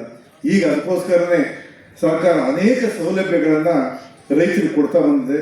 ಸರ್ಕಾರನೂ ಕೂಡ ಅನೇಕ ಅವರಿಗೆ ಬೇಕಾದಂಥ ಒಂದು ಗೊಬ್ಬರ ಇರ್ಬೋದು, ಬಿತ್ತನೆ ಬೀಜಗಳಿರ್ಬೋದು, ಯಂತ್ರಿಕ ಉಪಕರಣಗಳಿರ್ಬೋದು, ಪ್ರತಿಯೊಂದನ್ನು ಕೂಡ ಸರ್ಕಾರ ಮನಗಂಡು ಸಹಾಯವನ್ನು ಕೊಡ್ತಾರೆ. ಅದು ನಮ್ಮ ಅಧಿಕಾರಿಗಳು ಅವ್ರಿಗೆ ಎಲ್ಲರೂ ನ್ಯಾಯಯುತವಾಗಿ ದೊರಕಬೇಕಾದಂಥ ಎಲ್ಲ ರೈತರಿಗೂ ಕೂಡ ಅದನ್ನು ಭೇದ ಭಾವ ಮಾಡಿದ್ರೆ ಅದನ್ನು ತಲುಪಿಸಬೇಕು ಅಂತ ಅಂದ್ಬಿಟ್ಟು ಈ ಮೂಲಕ ತಿಳಿಸ್ತಾ, ನಾನು ಕೂಡ ಮಾನ್ಯ ಕೃಷಿ ಸಚಿವರಿಗೆ ಹೋಸತಿ ಎಲ್ಲ ಸುಮಾರು 1 ಕೋಟಿ ರೂಪಾಯಿ ತರಿಸಿ ಕೆಲವಾರು ಒಂದು ಪಂಚಾಯತಿಗಳು ಕೊಟ್ಟಿದೆ. ಹಸುಗಳು ಕೊಂಡ್ಕೊಳ್ಳೋಕ್ಕೆ, ಕುರಿ ಕೊಂಡ್ಕೊಳ್ಳೋಕ್ಕೆ, ಇದಕ್ಕೆಲ್ಲ 1 ಕೋಟಿ ಎಕ್ಸ್ಟ್ರಾ ತರಿಸಿದೆ. ಯಾವ ಥರ ನಮ್ಮ ಜಿಲ್ಲೆಯಲ್ಲಿ ಎಲ್ಲೂ ಕೊಟ್ಟಿರಲಿಲ್ಲ. ನಾನು 1 ಕೋಟಿ ತರಿಸಿ ಎಲ್ಲರಿಗೂ ಹಂಚಿಸಿದೆ. ಅದೇ ರೀತಿ ಯಂತ್ರೋಪಕರಣಗಳು ಬೇಕಾದಂಥ ಹೆಸರಲ್ಲೂ ಕೂಡ ಸುಮಾರು 5 ಕೋಟಿ ರೂಪಾಯಿನ ವೆಚ್ಚದಲ್ಲಿ ಕೊಡಬೇಕು ಅಂತ ಮಾನ್ಯ ಕೃಷಿ ಸಚಿವರಿಗೆ ಮನವಿ ಮಾಡಿದ್ದೀನಿ. ಈಗಾಗಲೇ ಅವರು ಕಮಿಷನ್ಗೆ ಹೇಳಿದ್ದಾರೆ, ಯಾಂತ್ರಿಕ ಉಪಕರಣಗಳಿರ್ಬೋದು, ಪ್ರತಿಯೊಂದು ಏನು ರೈತರಿಗೆ ಬೇಕಾದಂಥ ಉಪಕರಣಗಳು ಕೊಡೋಕ್ಕೆ ಅಥವಾ ತುಂತುರು ಹನಿ ನೀರು ಸೌಲಭ್ಯಕ್ಕೆ ಬೇಕಾದಂಥ ಸಲಕರಣೆಗಳು ಕೊಡೋಕ್ಕೆ 5 ಕೋಟಿ ರೂಪಾಯಿ ಕೊಡ್ತೀವಿ ಅಂತ ನನಗೆ ಭರವಸೆ ಕೊಟ್ಟಿದ್ದಾರೆ.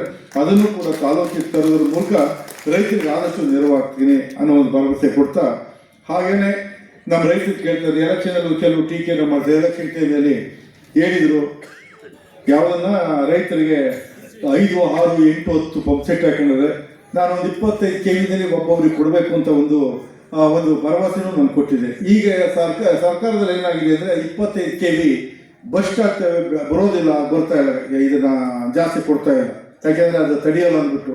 ಅದಕ್ಕೋಸ್ಕರ 25 KV ಒಬ್ರಿಗೆ ಕೊಡೋ ಬದಲು ಅದೇ 100 KV ಕೊಟ್ಟು 4 ಜನಕ್ಕೆ ಕೊಡುವಂಥ ವ್ಯವಸ್ಥೆ ಮಾಡಬೇಕು ಅಂತ ಅಂದ್ಬಿಟ್ಟು ನಾನು ಕೇಳ್ಕೊಂಡಿದ್ದಕ್ಕೋಸ್ಕರ ಈಗಾಗಲೇ ನಮ್ಮ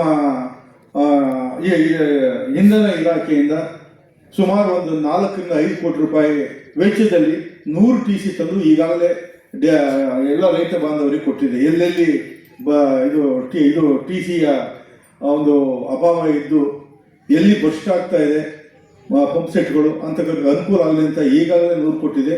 ಈ ಮೊನ್ನೆ 3 ಕೋಟಿ ತಂದು ಈ 100 TCಗಳ ತಿರುಗಿ ಇವಾಗ 100 TCಗಳು ಕೊಡ್ತಾ ಇದ್ದೀನಿ.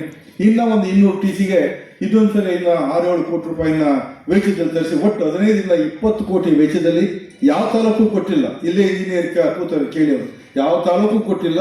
ನಮ್ಮ ತಾಲೂಕಿಗೆ ಸುಮಾರು 15 ರಿಂದ 18 ಕೋಟಿ ವೆಚ್ಚದಲ್ಲಿ ಆ TCಗಳು ತರುವಂಥ ವ್ಯವಸ್ಥೆ ಮಾಡಿ, ಎಲ್ಲೆಲ್ಲಿ ಓವರ್ಲೋಡ್ ಆಗಿದೆ ಅಲ್ಲಿಗೆಲ್ಲ TC ಕೊಡುವಂಥ ಒಂದು ವ್ಯವಸ್ಥೆ ಮಾಡಿದೆ. ಈಗಾಗಲೇ 300 TC ಆಗ್ತದೆ. ಇನ್ನೂ ಒಂದು 200 TC ತಂದು 500 TC ಆದರೂ ಸಣ್ಣವಲ್ಲ, 25 KV ಅಲ್ಲ, 100 KV, 63 KV ಈ ಒಂದು ದೊಡ್ಡ ಮಟ್ಟದ TC ತಂದು ರೈತರ ಒಂದು ಸಮಸ್ಯೆಗಳನ್ನ ಬಗೆಹರಿಸುವಂಥ ಒಂದು ಕೆಲಸ ಮಾಡ್ತಾ ಇದ್ದೀನಿ. ನಿಮಗೆಲ್ಲ ಈ ಏನೇ ಒಂದು ಸಮಸ್ಯೆ ಇದ್ರೂ ಕೂಡ ಮೊನ್ನೆ ನಮ್ಮ ಕೃಷಿ ಸಮಾಜದವರು, ನಮ್ಮ ರೈತ ಮುಖಂಡರುಗಳೆಲ್ಲ ಬಂದಿದ್ರು. ರೈತರದೇ ಯಾವುದೇ ಒಂದು ಸಮಸ್ಯೆ ಅಂದರೆ ಖಂಡಿತ ಸ್ಪಂದನೆ ಮಾಡ್ತೀನಿ. ಈಗ ಯಾರೋ ಎಷ್ಟೋ ಲಕ್ಷಗಳು ಕೊಡಬೇಕು, ಯಾರೋ ವ್ಯಾಪಾರಿ ವ್ಯತ್ಯಾಸ ಮಾಡಿದ್ದಾರೆ, ನಮ್ಮ ರೈತ ಬಾಂಧವರಿಗೆಲ್ಲ ಕಷ್ಟ ಆಗಿದೆ ಅಂತ ಅಂದ್ಬಿಟ್ಟು ಸುಮಾರು 40-50 ಜನ ರೈತರದ ದುಡ್ಡು ಹೋಗ್ತದೆ ಅಂತ ಬಂದರು. ಅಂತ ತಕ್ಷಣವೇ ನಾನು ಹೇಳಿ ಪೊಲೀಸ್ ಡಿಪಾರ್ಟ್ಮೆಂಟ್ ಕೇಳಿ ಕರೆಸಿ, ಯಾರು ವ್ಯಾಪಾರಿ ಇರ್ಬೋದು, ಏನು ಮೋಸ ಆಗಿದೆ ರೈತರಿಗೆ ಇಮಿಡಿಯೇಟ್ ಅವ್ರಿಗೆ FIR ಮಾಡಿ ಇಮಿಡಿಯೇಟ್ ಅವ್ರಿಗೆ ದುಡ್ಡು ಕೊಡುವಂಥ ವ್ಯವಸ್ಥೆ ಆಗಲೇಬೇಕು ಅಂತ ಅಂದ್ಬಿಟ್ಟು ಕಂಡೀಷನ್ ಮಾಡಿ ಅದನ್ನು ಕೂಡ ದುಡ್ಡನ್ನು ಕೊಡುವಂಥ ವ್ಯವಸ್ಥೆ ಮಾಡಿ, ಅದಾಗಲೇ ದುಡ್ಡು ಹೆಚ್ಚು ಕಡಿಮೆ ಸೆಟ್ಲ್ ಆಗಿರ್ಬೇಕು ಹೆಚ್ಚು ಕಡಿಮೆ. ಹೀಗೆ ರೈತರದ್ದು ಏನೇ ಸಮಸ್ಯೆ ಬಂದರೂ ಕೂಡ ನಾನು ಖಂಡಿತವಾಗುವೆ ನಮ್ಮ ಸಮಸ್ಯೆ ಅಂತ. ಯಾಕೆಂದರೆ ನಿಮ್ಮ ಸಮಸ್ಯೆ ಏನು ತಾನೇ ಗೊತ್ತು. ನನಗೂ ಈಗಲೂ ಕೂಡ ನಾವು ರಾಜಕಾರಣಿ ಆದರೂ ಕೂಡ ವ್ಯವಸಾಯ ಮಾಡ್ತಾ ಇದ್ದೀನಿ. ನಮ್ಮದು ವ್ಯವಸಾಯ ನಾನು ಮಾಡ್ತಾ ಇದ್ದ ರೈತರಿಗೆ ನನಗೆ ಗೊತ್ತಿದೆ. ಒಂದು ಕಡೆ ರಾಜಕಾರಣ, ಒಂದು ಕಡೆ ವ್ಯವಸಾಯನೂ ನಾವು ಇಟ್ಕೊಂಡಿರೋದ್ರಿಂದ ವ್ಯವಸಾಯದಲ್ಲಿ ಏನು ಕಷ್ಟ ಸುಖ ಏನು ಅನ್ನೋದು ನಮಗೆ ಗೊತ್ತಿದೆ. ಸುಖಕ್ಕಿಂತ ಕಷ್ಟನೇ ಜಾಸ್ತಿ ಇದೆ. ನಮ್ಮ ಇವ್ರು ಹೇಳ್ತಾರೆ, ಕುವೆಂಪು ಅವ್ರು ಹೇಳ್ತಾರೆ, ರೈತರ ಬಗ್ಗೆ ಅವರ ಒಂದು ಜೀವನ ಹೆಂಗೆ, ಅವ್ರ ವ್ಯಕ್ತಿತ್ವ ಹೆಂಗೆ ಅನ್ನೋದನ್ನ ಈಗ ತಾನೇ ನಾಡಗೀತೆ ಹಾಡಿರಲ್ಲ, ಅದಕ್ಕಿಂತ ಹಾಡು ಎಲ್ಲೂ ಸಿಗಲ್ಲ, ಸರ್ವಶ್ರೇಷ್ಠ ಹಾಡು ಅಂತ ಅನ್ನಿಸ್ತದೆ. ರೈತಗೀತೆ ಬರೆದಿದ್ದಾರಲ್ಲ, ಆ ಹಾಡಿನ ಪದ ಕೇಳಿ ಒಂದೊಂದು ಪದವನ್ನು ಕೂಡ ಆ ರೈತರಿಗೆ ಅವ್ರ ಕಷ್ಟ ಏನು, ಅವರ ಮಹತ್ವ ಏನು, ರೈತನ ಮಹತ್ವ ಏನು ಅನ್ನೋದನ್ನ ಸಾರಿ ಹೇಳುವಂಥ ಹಾಡದು ರೈತಗೀತೆ ಅನ್ನೋದು. ಅದರಲ್ಲೇ ಹೇಳ್ತಾರೆ, ರಾಜ್ಯಗಳು ಉಳಿಯಲಿ,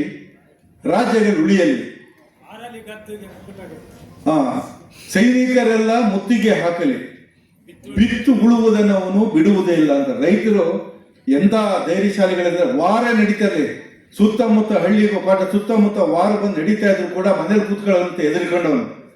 ಬೆಳಗ್ಗೆ ಎದ್ದು ಎತ್ತನ್ನ ಕಟ್ಕೊಂಡು ವ್ಯವಸಾಯಕ್ಕೆ ಜಮೀನು ಹೋಗ್ತಂತೆ. ಎಂತ ವಾರ ನಡೀತಾ ಇದ್ರು ಕೂಡ ಯಾವತ್ತೂ ಕೂಡ ಅಡಿಗೆ ಮನೇಲಿ ಕೂತ್ಕೊಳ್ಳುವಂಥ ವ್ಯಕ್ತಿತ್ವ ಅಲ್ಲ, ಅವನ ಕರ್ತವ್ಯವನ್ನು ಬಿಡೋದಿಲ್ಲ, ಬಿತ್ತು ಉಳುವುದನ್ನು ಬಿಡೋದಿಲ್ಲ ಅಂತ ವಾರ ನಡೀತಾ ಇದ್ವಿ ಅಂತ ಅಂದ್ಬಿಟ್ಟು ಅಂತ ಒಬ್ಬ ಯೋಗಿ ರೈತ ಅಂತ ಹೇಳ್ತಾ ಮುಂದೆ ಇನ್ನೊಂದು ಹೇಳ್ತಾರೆ, ನೇಗಿಲ ಕುಳುದೊಳಗೆ ಅಡಗಿದೆ ಕರ್ಮ, ನೇಗಿಲ ಮೇಲೆಯೇ ನಿಂತಿದೆ ಧರ್ಮ ಅಂತ. ಕರ್ಮ ಅಂತಂದ್ರೆ ಉದ್ಯೋಗ, ಶ್ರೇಷ್ಠವಾದ ಕರ್ಮ ಯಾವುದಪ್ಪ, ಉದ್ಯೋಗ ಯಾವುದು ಅಂತಂದ್ರೆ ಎಲ್ಲಕ್ಕಿಂತ ಶ್ರೇಷ್ಠವಾದದ್ದು ಅನ್ನ ಕೊಡುವಂತ ಒಂದು ಕರ್ಮ, ಅದೇ ಉದ್ಯೋಗ, ಅದೇ ಅದು ನೇಗಿಲ ಕುಳದಲ್ಲಿ ಅಡಗಿದೆ ಕರ್ಮ ಅಂತ ಹೇಳ್ತಾರೆ. ಈ ಒಂದು ಧರ್ಮ ಅಂತ ಏನಿದೆ ಅದು ನಿಜವಾದ ಧರ್ಮ ಯಾವುದಪ್ಪ ಅಂದ್ರೆ ಅನ್ನ ಬೆಳೆದು ರೈತನಿಗೆ ಜಮೀನಿನಲ್ಲಿ ಬೆಳೆದುಬಿಟ್ಟು ಎಲ್ಲರಿಗೂ ಅನ್ನ ಕೊಡೋದೇ ನಿಜವಾದ ಧರ್ಮ. ಅಂತ ಧರ್ಮ ಕಾರ್ಯದಲ್ಲಿ ರೈತ ನಿರತನಾಗಿದ್ದಾನೆ ಅಂತ ಅಂದ್ಬಿಟ್ಟು ಕುವೆಂಪು ಅವರು ತಮ್ಮ ಕವನದಲ್ಲಿ ರೈತ ಗೀತೆಯಲ್ಲಿ ಹೇಳ್ತಾರೆ. ಅದೇ ಸರ್ವಜ್ಞನೂ ಇದೇ ಮಾತು ಹೇಳ್ತಾನೆ, ಕೋಟಿ ವಿದ್ಯೆಗಿಂತ ಮೇಟಿ ವಿದ್ಯೆಯೇ ಮೇಲು, ಕೋಟಿ ವಿದ್ಯೆಗಿಂತ ಮೇಟಿ ವಿದ್ಯೆಯ ಮೇಲು, ಅದಕ್ಕಿಂತ ಮಿಗಿಲಾದಂಥ ಯಾವ ವಿದ್ಯೆನೂ ಇಲ್ಲ. ಯಾವುದೇ ವಿದ್ಯೆ ಇದ್ರೂ ಕೂಡ ಅದು ಕಡಿಮೆನೆ. ಅದರಿಂದ ಕೋಟಿ ವಿದ್ಯೆ ಇಲ್ಲ ಅಂದ್ರೆ ರಾಟೇನೇ ನಡೆಯೋಲ್ಲ. ರಾಟೆ ಅಂದ್ರೆ ಚಕ್ರ ನಡೆಯೋದಿಲ್ಲ, ದೇಶದ ಆಟವೇ ನಡೆಯೋಲ್ಲ ಅಂತೇಳಿ. ದೇಶದ ಆಟ ಅಂದ್ರೆ ದೇಶದ ಒಂದು ವ್ಯವಸ್ಥೆಯನ್ನು ಕೂಡ ಏರುಪೇರು ಆಗುತ್ತದೆ. ಯಾರೇ ಒಂದು ಸರ್ವಿಸ್ ಸೆಕ್ಟರ್ನಲ್ಲಿ ಒಬ್ಬ ಜವಾನ್ ಅಂತಿರಲಿ, ಜವಾನ್ ಇರಲಿ, ವ್ಯಾಪಾರಸ್ಥಿರಲಿ, ಉದ್ಯೋಗದಲ್ಲಿರಲಿ, ಯಾರೇ ಇದ್ರೂ ಕೂಡ ರೈತ ಬೆಳೆದು ಕೊಟ್ರೇನೆ, ಅನ್ನ ಇಟ್ಟರೇನೆ ಅವನು ನಿಜವಾದ ನಿಜನಿಂದ ಕಾರ್ಯ ನಡೀತದ ಹೊರತು ಎಲ್ಲಕ್ಕಿಂತ ಮೂಲಭೂತವಾದಂಥದ್ದು ರೈತನ ಬೆಳೆ ಬೆಳೆದು ಕೊಟ್ಬಿಟ್ಟು ಅನ್ನ ನೀಡುವಂಥ ಒಬ್ಬ ರೈತ ಯಾವತ್ತೂ ಕೂಡ ನೆಮ್ಮದಿಯಾಗಿರಬೇಕು ಅನ್ನೋದರಲ್ಲಿ ಎರಡು ಮಾತಿಲ್ಲ. ಅವರಿಗೆ ಯಾವುದೇ ಒಂದು ಸಮಸ್ಯೆ ಬಂದರೆ ನಾನು ಕೂಡ ಖಂಡಿತವಾಗಿ ನಿಮ್ಮ ಜೊತೆ ಯಾವುದೇ ಸಮಸ್ಯೆ ಇದ್ರೂ ಕೂಡ ನಾನು ಭಾಗಿಯಾಗ್ತೀನಿ, ಇರ್ತೀನಿ ಅನ್ನೋ ಒಂದು ಮಾತು ಹೇಳ್ತಾ, ಈಗ ನಮ್ಮ ಇವರು ಹೇಳಿದ್ರು ಪ್ರಭಾಕರ್ ರೆಡ್ಡಿ ಅವರು, ಒಂದು ಮಣ್ಣು ಕೇಂದ್ರಗಳು, ಯಾವುದು ಮಣ್ಣು ಪರೀಕ್ಷಾ ಕೇಂದ್ರ, ಅದನ್ನು ಆಗಲೇ ನಾನು ಮೀಸ್ಟಿಗೆ ಕೊಟ್ಟಿದ್ದೀನಿ, ಅದು ಕೂಡ ಅವರು ಒಪ್ಪಿಗೆ ಕೊಟ್ಟಿದ್ದಾರೆ. ಇದೊಂದು ಇದು ಕೃಷಿ ಬೇಕಾದಂಥ ಅದನ್ನು ಶೇಖರಣೆ ಮಾಡೋಕ್ಕೆ ಬೇಕಾದಂಥ ಕೋಲ್ಡ್ ಸ್ಟೋರೇಜನ್ನು ಕೂಡ ನಾನು ಮಂತ್ರಿಗಳಲ್ಲಿ ಮನವಿ ಮಾಡಿದ್ದೀನಿ. ಖಂಡಿತ ಎರಡನ್ನೂ ಮಾಡ್ಸೋಕ್ಕೆ ನಾನು ನಿಜಕ್ಕೂ ಪ್ರಯತ್ನ ಮಾಡಿ ಅದರಲ್ಲಿ ಯಾವುದಾದ್ರು ಒಂದಾರ ಈ ವರ್ಷ ಮಾಡ್ತೀನಿ ಅನ್ನೋ ಒಂದು ಭರವಸೆ ಕೊಡ್ತಾ, ಯಾವತ್ತೂ ಕೂಡ ನಿಮ್ಮ ಜೊತೆ ಯಾವುದೇ ಸಮಸ್ಯೆ ಇದ್ರೂ ಕೂಡ ನಾನು ನಿಮ್ಮ ಜೊತೆ ಇರ್ತೀನಿ ಅನ್ನೋ ಒಂದು ಭರವಸೆಯನ್ನು ಕೊಡ್ತಾ ಇಷ್ಟು ದೊಡ್ಡ ಮಟ್ಟದಲ್ಲೇ ಬಂದಿದೆ. ಯಾಕೆಂದರೆ ಈ ಸಭಾಂಗಣ ದೊಡ್ಡದಾಗಿದ್ರೂ ಕೂಡ ರೈತರು ಇಷ್ಟು ಒಗ್ಗಟ್ಟಾಗಿ ಇಷ್ಟು ದೊಡ್ಡ ಮಟ್ಟದಲ್ಲಿ ಬಂದಂಥ ಎಲ್ಲ ರೈತ ಬಾಂಧವರು ಕೂಡ ಅನಂತ ಧನ್ಯವಾದಗಳನ್ನು ನೀಡಿ ನನ್ನ ಮಾತು ಮುಗಿಸ್ತೀನಿ. ಜೈ ಜವಾನ್ ಜೈ ಕಿಸಾನ್. ಎಲ್ಲಕ್ಕೂ ನಾವು ಒಪ್ಕೊಂತೀವಿ, ನೀವು ಹೇಳಿದ್ದೆಲ್ಲ ಸತ್ಯವಾಗಿದೆ. ನಮಗೀಗ ಎಲ್ಲ ರೈತರಿಗೂ ಪಂಪ್ಸೆಟ್ಗಳಿಲ್ಲ, ಬೆಳೆ ಬೆಳಿಬೇಕಾದ್ರೆ ಸಣ್ಣ ರೈತರಿಗೆ ನೀರಿಲ್ಲದೆ ತುಂಬ ಪರಿಹರಿಸ್ತವಾಗ್ತದೆ. ಅವ್ರಿಗೆ ಬೆಳೆ ಬೆಳೆಯೋದಕ್ಕೆ ಆಗೋದೇ ಇಲ್ಲ. ನಾವು ಹೇಳ್ತಾ ಇರೋದು ನಿಜನೇ, ನಾವು ಕೇಳ್ತಾನೂ ಇರೋದು ಸರಿಯೇ.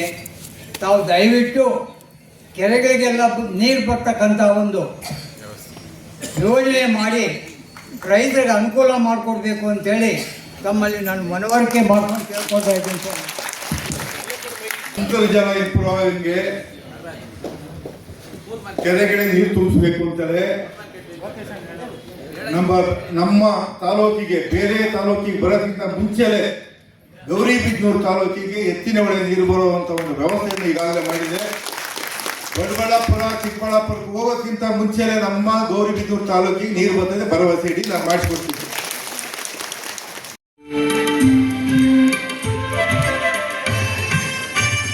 ನಮ್ಮ ಕೃಷಿಕ ಸಮಾಜದಿಂದ ಜಿಲ್ಲಾ ಪ್ರತಿನಿಧಿಯಾಗಿ ಆಯ್ಕೆಯಾಗಿರುವಂತಹ ಶ್ರೀಮತಿ ಮುನಿಲಕ್ಷ್ಮಿ ಕೊಡ್ತಾ ಇದ್ದೀವಿ. ಕೃಷಿಕ ಸಮಾಜದ ಉಪಾಧ್ಯಕ್ಷರಾದಂತಹ ಶ್ರೀರಾಮಯ್ಯ ಸರ್ ಅವರು ಬಂದಿದ್ದಾರೆ. ಅವ್ರಿಗೂ ಸಹ ವೇದಿಕೆ ಪರವಾಗಿ ಎಲ್ಲ ರೈತ ಬಂಧುಗಳ ಪರವಾಗಿ ಸ್ವಾಗತವನ್ನ ಕೋರ್ತಾ ಇದ್ದೀವಿ.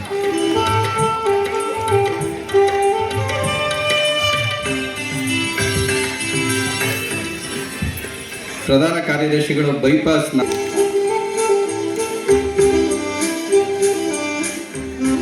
ಕೃಷಿಕ ಸಮಾಜದ ಖಜಾಂಚಿಗಳ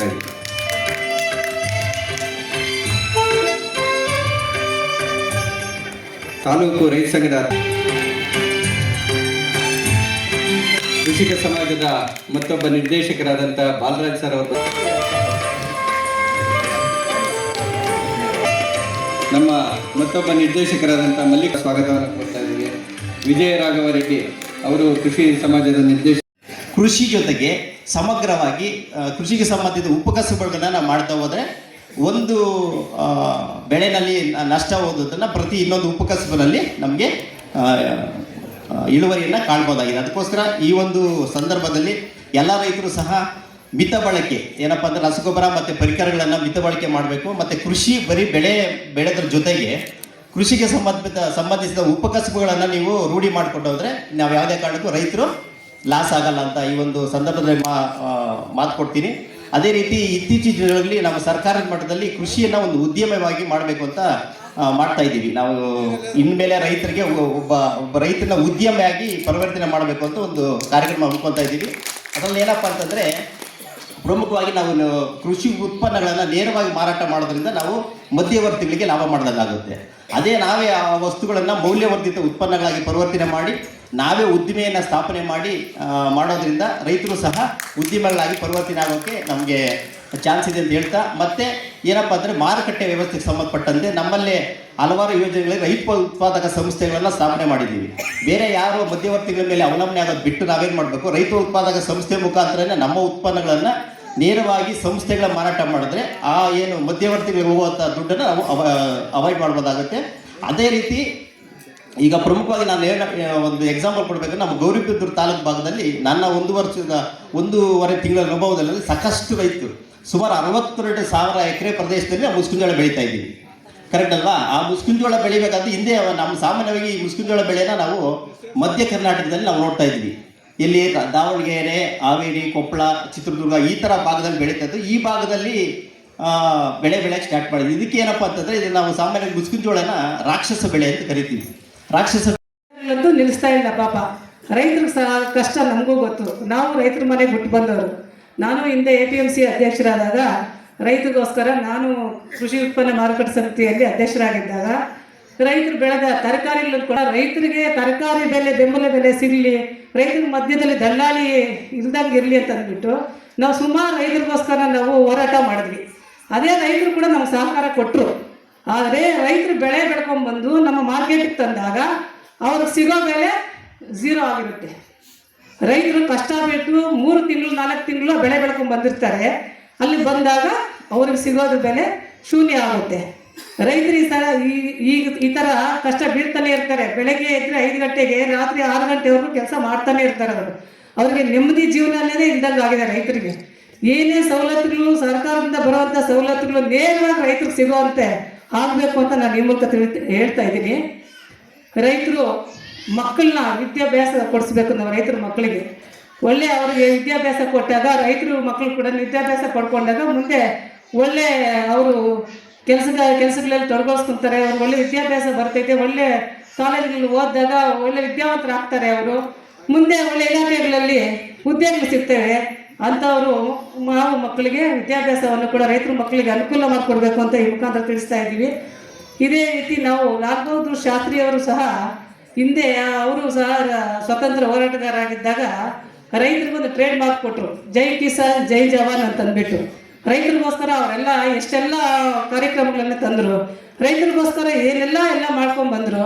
ಇವತ್ತು ಹೋರಾಟಗಳು ನಿಲ್ಲಿಸ್ತಾನೆ ಇಲ್ಲ. ಅವರ ಒಂದು ಜನ್ಮದಿನ ಏನಿದೆ, ಯಾಕಂತ ಹೇಳಿದ್ರೆ ನಾವು ನವೆಂಬರಲ್ಲಿ 14ನೇ ತಾರೀಕು ಮಕ್ಕಳ ದಿನಾಚರಣೆ ಆಚರಣೆ ಮಾಡ್ತೀವಿ. ಅವತ್ತು ಮಕ್ಕಳ ದಿನಾಚರಣೆ ಯಾಕಂತ ಹೇಳಿದ್ರೆ ನಿಜವಾಗ ಅವತ್ತು ಮಕ್ಕಳ ದಿನಾಚರಣೆ ಅಲ್ಲ, ನೆಹರೂಜಿಯವರು ಹುಟ್ಟಿದ ದಿನ. ಮಾಜಿ ಪ್ರಧಾನಿಗಳು ನೆಹರೂಜಿಯವರು ಹುಟ್ಟಿದ ದಿವಸ ಮಕ್ಕಳ ಮೇಲೆ ಅಪಾರವಾದ ಪ್ರೀತಿ ಇದ್ದಕ್ಕೆ ಅವತ್ತು ಮಕ್ಕಳ ದಿನಾಚರಣೆ ಅಂತ ಮಾಡಿದ್ರು. ಅದೇ ರೀತಿ ರೈತರನ್ನ ಮಕ್ಕಳಂತ ಕಂಡು ರೈತರ ಏಳಿಗೆಗೆ ಸದಾ ಶ್ರಮಿಸಿರ್ತಕ್ಕಂತಹ ಚೌಧರಿ ಚರಣ್ ಸಿಂಗ್ ರವರ ಒಂದು ಜನ್ಮದಿನವನ್ನ ರೈತರ ದಿನಾಚರಣೆಯಾಗಿ ಮಾಡಿದ್ರೆ ಅತ್ಯುತ್ತಮವಾಗಿರುತ್ತೆ ಅಂತ ಯೋಚನೆ ಮಾಡಿ ಆವತ್ತು ದಿನವನ್ನ ರೈತ ದಿನಾಚರಣೆಯಾಗಿ ಇವತ್ತು ರಾಷ್ಟ್ರೀಯ ರೈತ ದಿನಾಚರಣೆ ಏನಿದೆ ರಾಷ್ಟ್ರೀಯ ರೈತ ದಿವಸ ಅಂತ ಇದು ಮಾಡ್ತಾರೆ, ಆಚರಣೆ ಮಾಡ್ತಾರೆ. ರಾಷ್ಟ್ರ ಮಟ್ಟದಲ್ಲೂ ಮತ್ತು ರಾಜ್ಯ ಮಟ್ಟದಲ್ಲೂ ತಾಲೂಕು ಏನು ನಾವು ಆಚರಣೆ ಮಾಡ್ತಾ ಇದ್ದೀವಿ. ಇದೊಂದು ಮಹತ್ವವಾದ ದಿನ. ಯಾಕಂತ ಹೇಳಿದ್ರೆ ಎಲ್ಲ ಅನ್ನದಾತ ಪ್ರಭುಗಳು ನಾವು. ಈ ಹಿಂದೆ ಸ್ವತಂತ್ರ ಪೂರ್ವ ಕಾಲದಲ್ಲಿ, ಸ್ವತಂತ್ರ ನಂತರ ಕಾಲದಲ್ಲಿ ಹಸಿರು ಕ್ರಾಂತಿ ಆದಾಗ ನಮಗೆ ಇದ್ದಿದ್ದು ಒಂದೇ ಒಂದು ಸಮಸ್ಯೆ.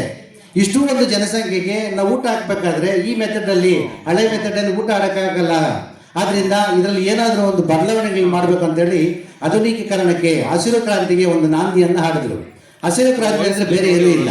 ತಾಂತ್ರಿಕತೆಯಲ್ಲಿ ನಾವೇನು ಹಿಂದೆ ವ್ಯವಸಾಯ ಮಾಡ್ತಾ ಇದ್ವಿ, ಆ ವ್ಯವಸಾಯವನ್ನು ಆಧುನಿಕೀಕರಣಗೊಳಿಸಿದ್ರು.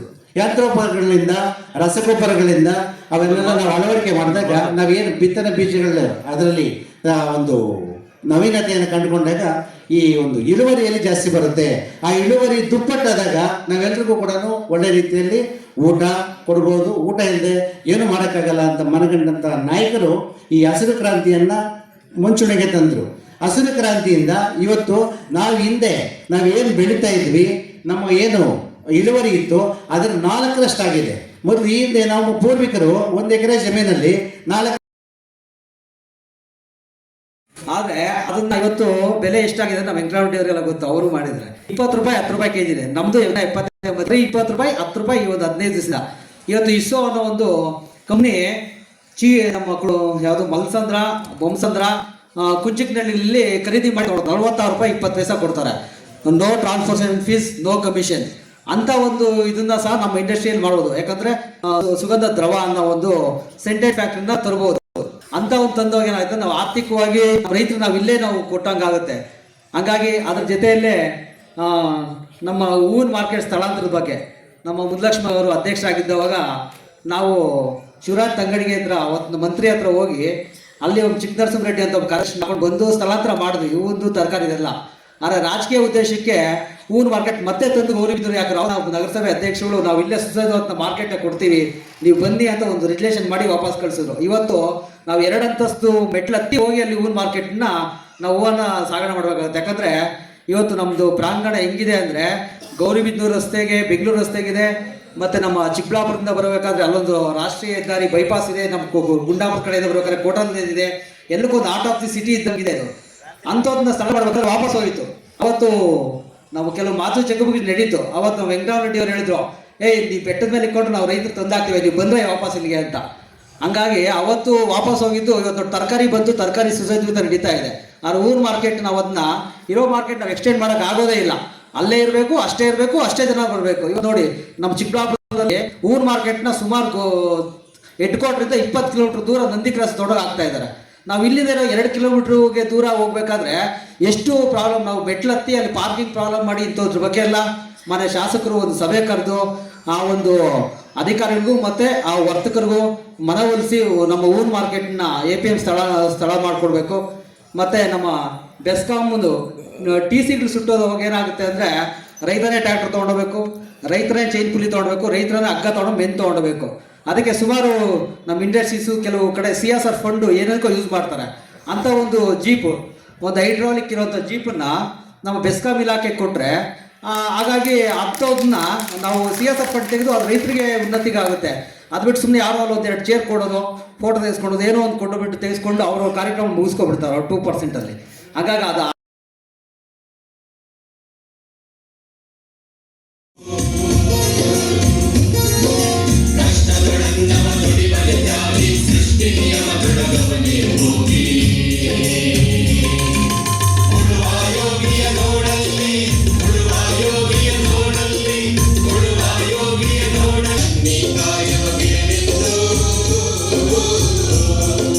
ರಾಜ್ಯಗಳು ಬಿಸಲಿ ರಾಜ್ಯಗಳು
ರೈತರ ಕೃಷಿ ಏನಪ್ಪ ಅಂತಂದರೆ 4 ಅಂಶಗಳ ಮೇಲೆ ನಿಂತಿದೆ. ಈಗ ಕೃಷಿಗೆ ಯಾರಾದರೂ ಹೊಸದಾಗಿ ಕೃಷಿ ಮಾಡಬೇಕಂತಂದರೆ 4 ಅಂಶಗಳ ಬಗ್ಗೆ ನಾವು ಯೋಚನೆ ಮಾಡಬೇಕಾಗಿದೆ. ಪ್ರಮುಖವಾಗಿ ಕೃಷಿ ಅಂದ ತಕ್ಷಣ ಬಂದು ನಮಗೆ ಗಮನಕ್ಕೆ ಬರೋದಪ್ಪ ಅಂದರೆ ಕೂಲಿ ಆಳುಗಳ ಕೊರತೆ ಒಂದಿದೆ. ಕೂಲಿ ಆಳುಗಳ ಕೊರತೆ ಒಂದು,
ನೆಲಗಡಲೆ, ರಾಗಿ ಜಮೀನಿನಲ್ಲಿ ಅಲ್ಲಲ್ಲಿ ಹಣ್ಣಿನ ಬೆಳೆಗಳಾದ ಸಪೋಟ, ಮಾವು, ಹಲಸು, ಬದು, ಅಗಸೆ, ನೇಪಿಯರ್ ಎಲ್ಲನೂ ಪೋಷಣೆ ಮಾಡಿದ್ದಾರೆ. ಹಾಗೆಯೇ ಇವರು ಕುರಿ ಸಾಕಾಣಿಕೆಗೆ ರಾಷ್ಟ್ರೀಯ ಜಾನುವಾರು ಮಿಷನ್ ಯೋಜನೆ ಅಡಿಯಲ್ಲಿ ಆಧುನಿಕ ರೀತಿಯ ಶೆಡ್ ನಿರ್ಮಿಸಿ ವಿವಿಧ ತಳಿಯ ಕುರಿಗಳನ್ನು ಸಾಕಾಣಿಕೆ ಮಾಡುತ್ತಿದ್ದಾರೆ. ಪ್ರಸ್ತುತ ನಾರಿ ಸುವರ್ಣ ತಳಿ, ಬಂಡೂರು ಕುರಿ, ಕೆಂಗುರಿ, ಅಮೀನ್ಗಢ, ರೋಜ್ಗಾರ್ ಪಲ್ಲಿ ಮತ್ತು ಸ್ಥಳೀಯ ಕುರಿ ಒಟ್ಟು 650ಕ್ಕೂ ಹೆಚ್ಚು ಕುರಿಗಳನ್ನು ವೈಜ್ಞಾನಿಕ ಪದ್ಧತಿಯಲ್ಲಿ ಸಾಕಾಣಿಕೆ ಮಾಡುತ್ತಿದ್ದಾರೆ.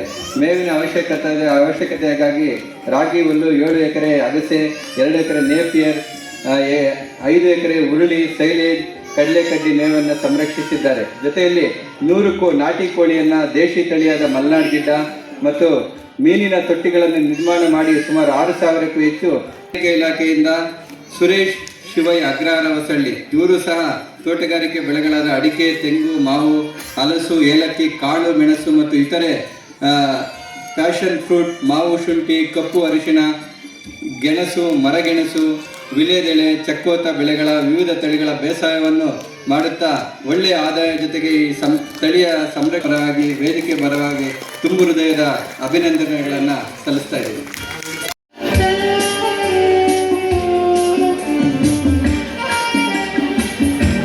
ದಯವಿಟ್ಟು ಎಲ್ಲ ರೈತ ಬಂಧುಗಳು ಆಸೀನರಾಗಬೇಕಾಗಿ ಕೇವಲ 10 ನಿಮಿಷಗಳ ಕಾಲ ಆಸೀನರಾಗಬೇಕಾಗಿ ವಿನಂತಿ.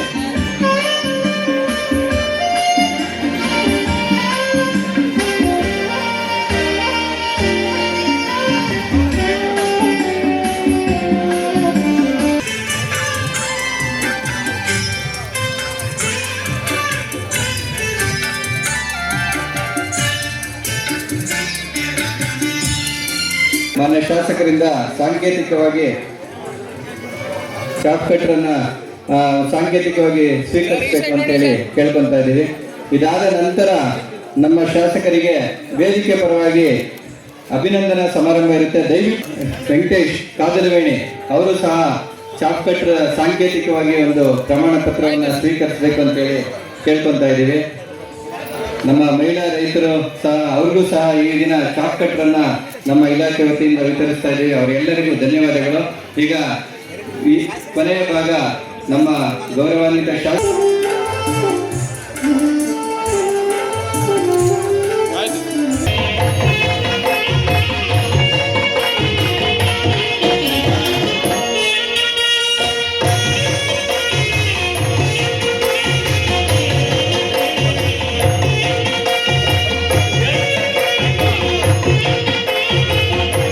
ತಮ್ಮ ಜೀವನವನ್ನ ಮುಡಿಪಾದ ಇಟ್ಟಂತ ವ್ಯಕ್ತಿ ಅವರು ಪ್ರಧಾನಿ ಆಗೋಕ್ಕಿಂತ ಮುಂಚೆಯಿಂದಲೂ ಕೂಡ ರೈತ ಪರವಾದಂಥ ಹೋರಾಟವನ್ನ ಉತ್ತರ ಪ್ರದೇಶ ಹುಟ್ಟಿದ್ರು ಕೂಡ ದೇಶದಾದ್ಯಂತ ರೈತರ ಕಷ್ಟ ಸುಖಗಳಿಗೆ ಸ್ಪಂದನೆ ಮಾಡ್ತಿದ್ದಂಥವ್ರು. ಅವರು ಒಂದು ಕರೆ ಕೊಟ್ಟರು ಸಾಕು, ರಾಮಲೀಲಾ ಮೈದಾನದಲ್ಲಿ ಲಕ್ಷಾಂತರ ಜನ ರೈತರು ಸೇರ್ತಿದ್ರು. 5 ಲಕ್ಷ 10 ಲಕ್ಷ ಜನ ಸೇರ್ತಾರೆ. ಅವರು ಒಂದು ಕರೆ ಕೊಟ್ಟರು ಅಂದರೆ ಸೆಂಟ್ರಲ್ ಗೌರ್ಮೆಂಟ್ ಎಚ್ಚರಿಕೆಯಿಂದ ಇರೋದು, ಡೆಲ್ಲಿನೇ ಗಡಗಡ ಅಂತ ನಡುಗುವಂಥದ್ದು. ಅಂಥ ಒಂದು ವಾತಾವರಣವನ್ನು ಚೌಧರಿ ಶರಣ್ ಸಿಂಗ್ ಅವರು ರೈತರ ಪರವಾಗಿ ಒಂದು ಅವರ ಆಂದೋಲನವನ್ನು ಮಾಡ್ತಾ ಇದ್ದಾರೆ. ಅವ್ರಿಗೆ ಏನಾದ್ರು ಅನ್ಯಾಯ ಆದರೆ ಅವರು ಪ್ರಧಾನಿ ಆಗೋದಕ್ಕಿಂತ ಮುಂಚೆಯಿಂದಲೇ ಅಷ್ಟು ಜನ ಸೇರ್ತಾರೆ. ಪ್ರಧಾನಿ ಆಗೋದಕ್ಕಿಂತ ಭಾಳಷ್ಟು ವರ್ಷಗಳಿಂದಲೇ ರೈತ ನಾಯಕ ಅಂತ ಗುರುತಿಸಿಕೊಂಡು ಆಮೇಲೆ ಪ್ರಧಾನಿ ಆದಂಥವ್ರು.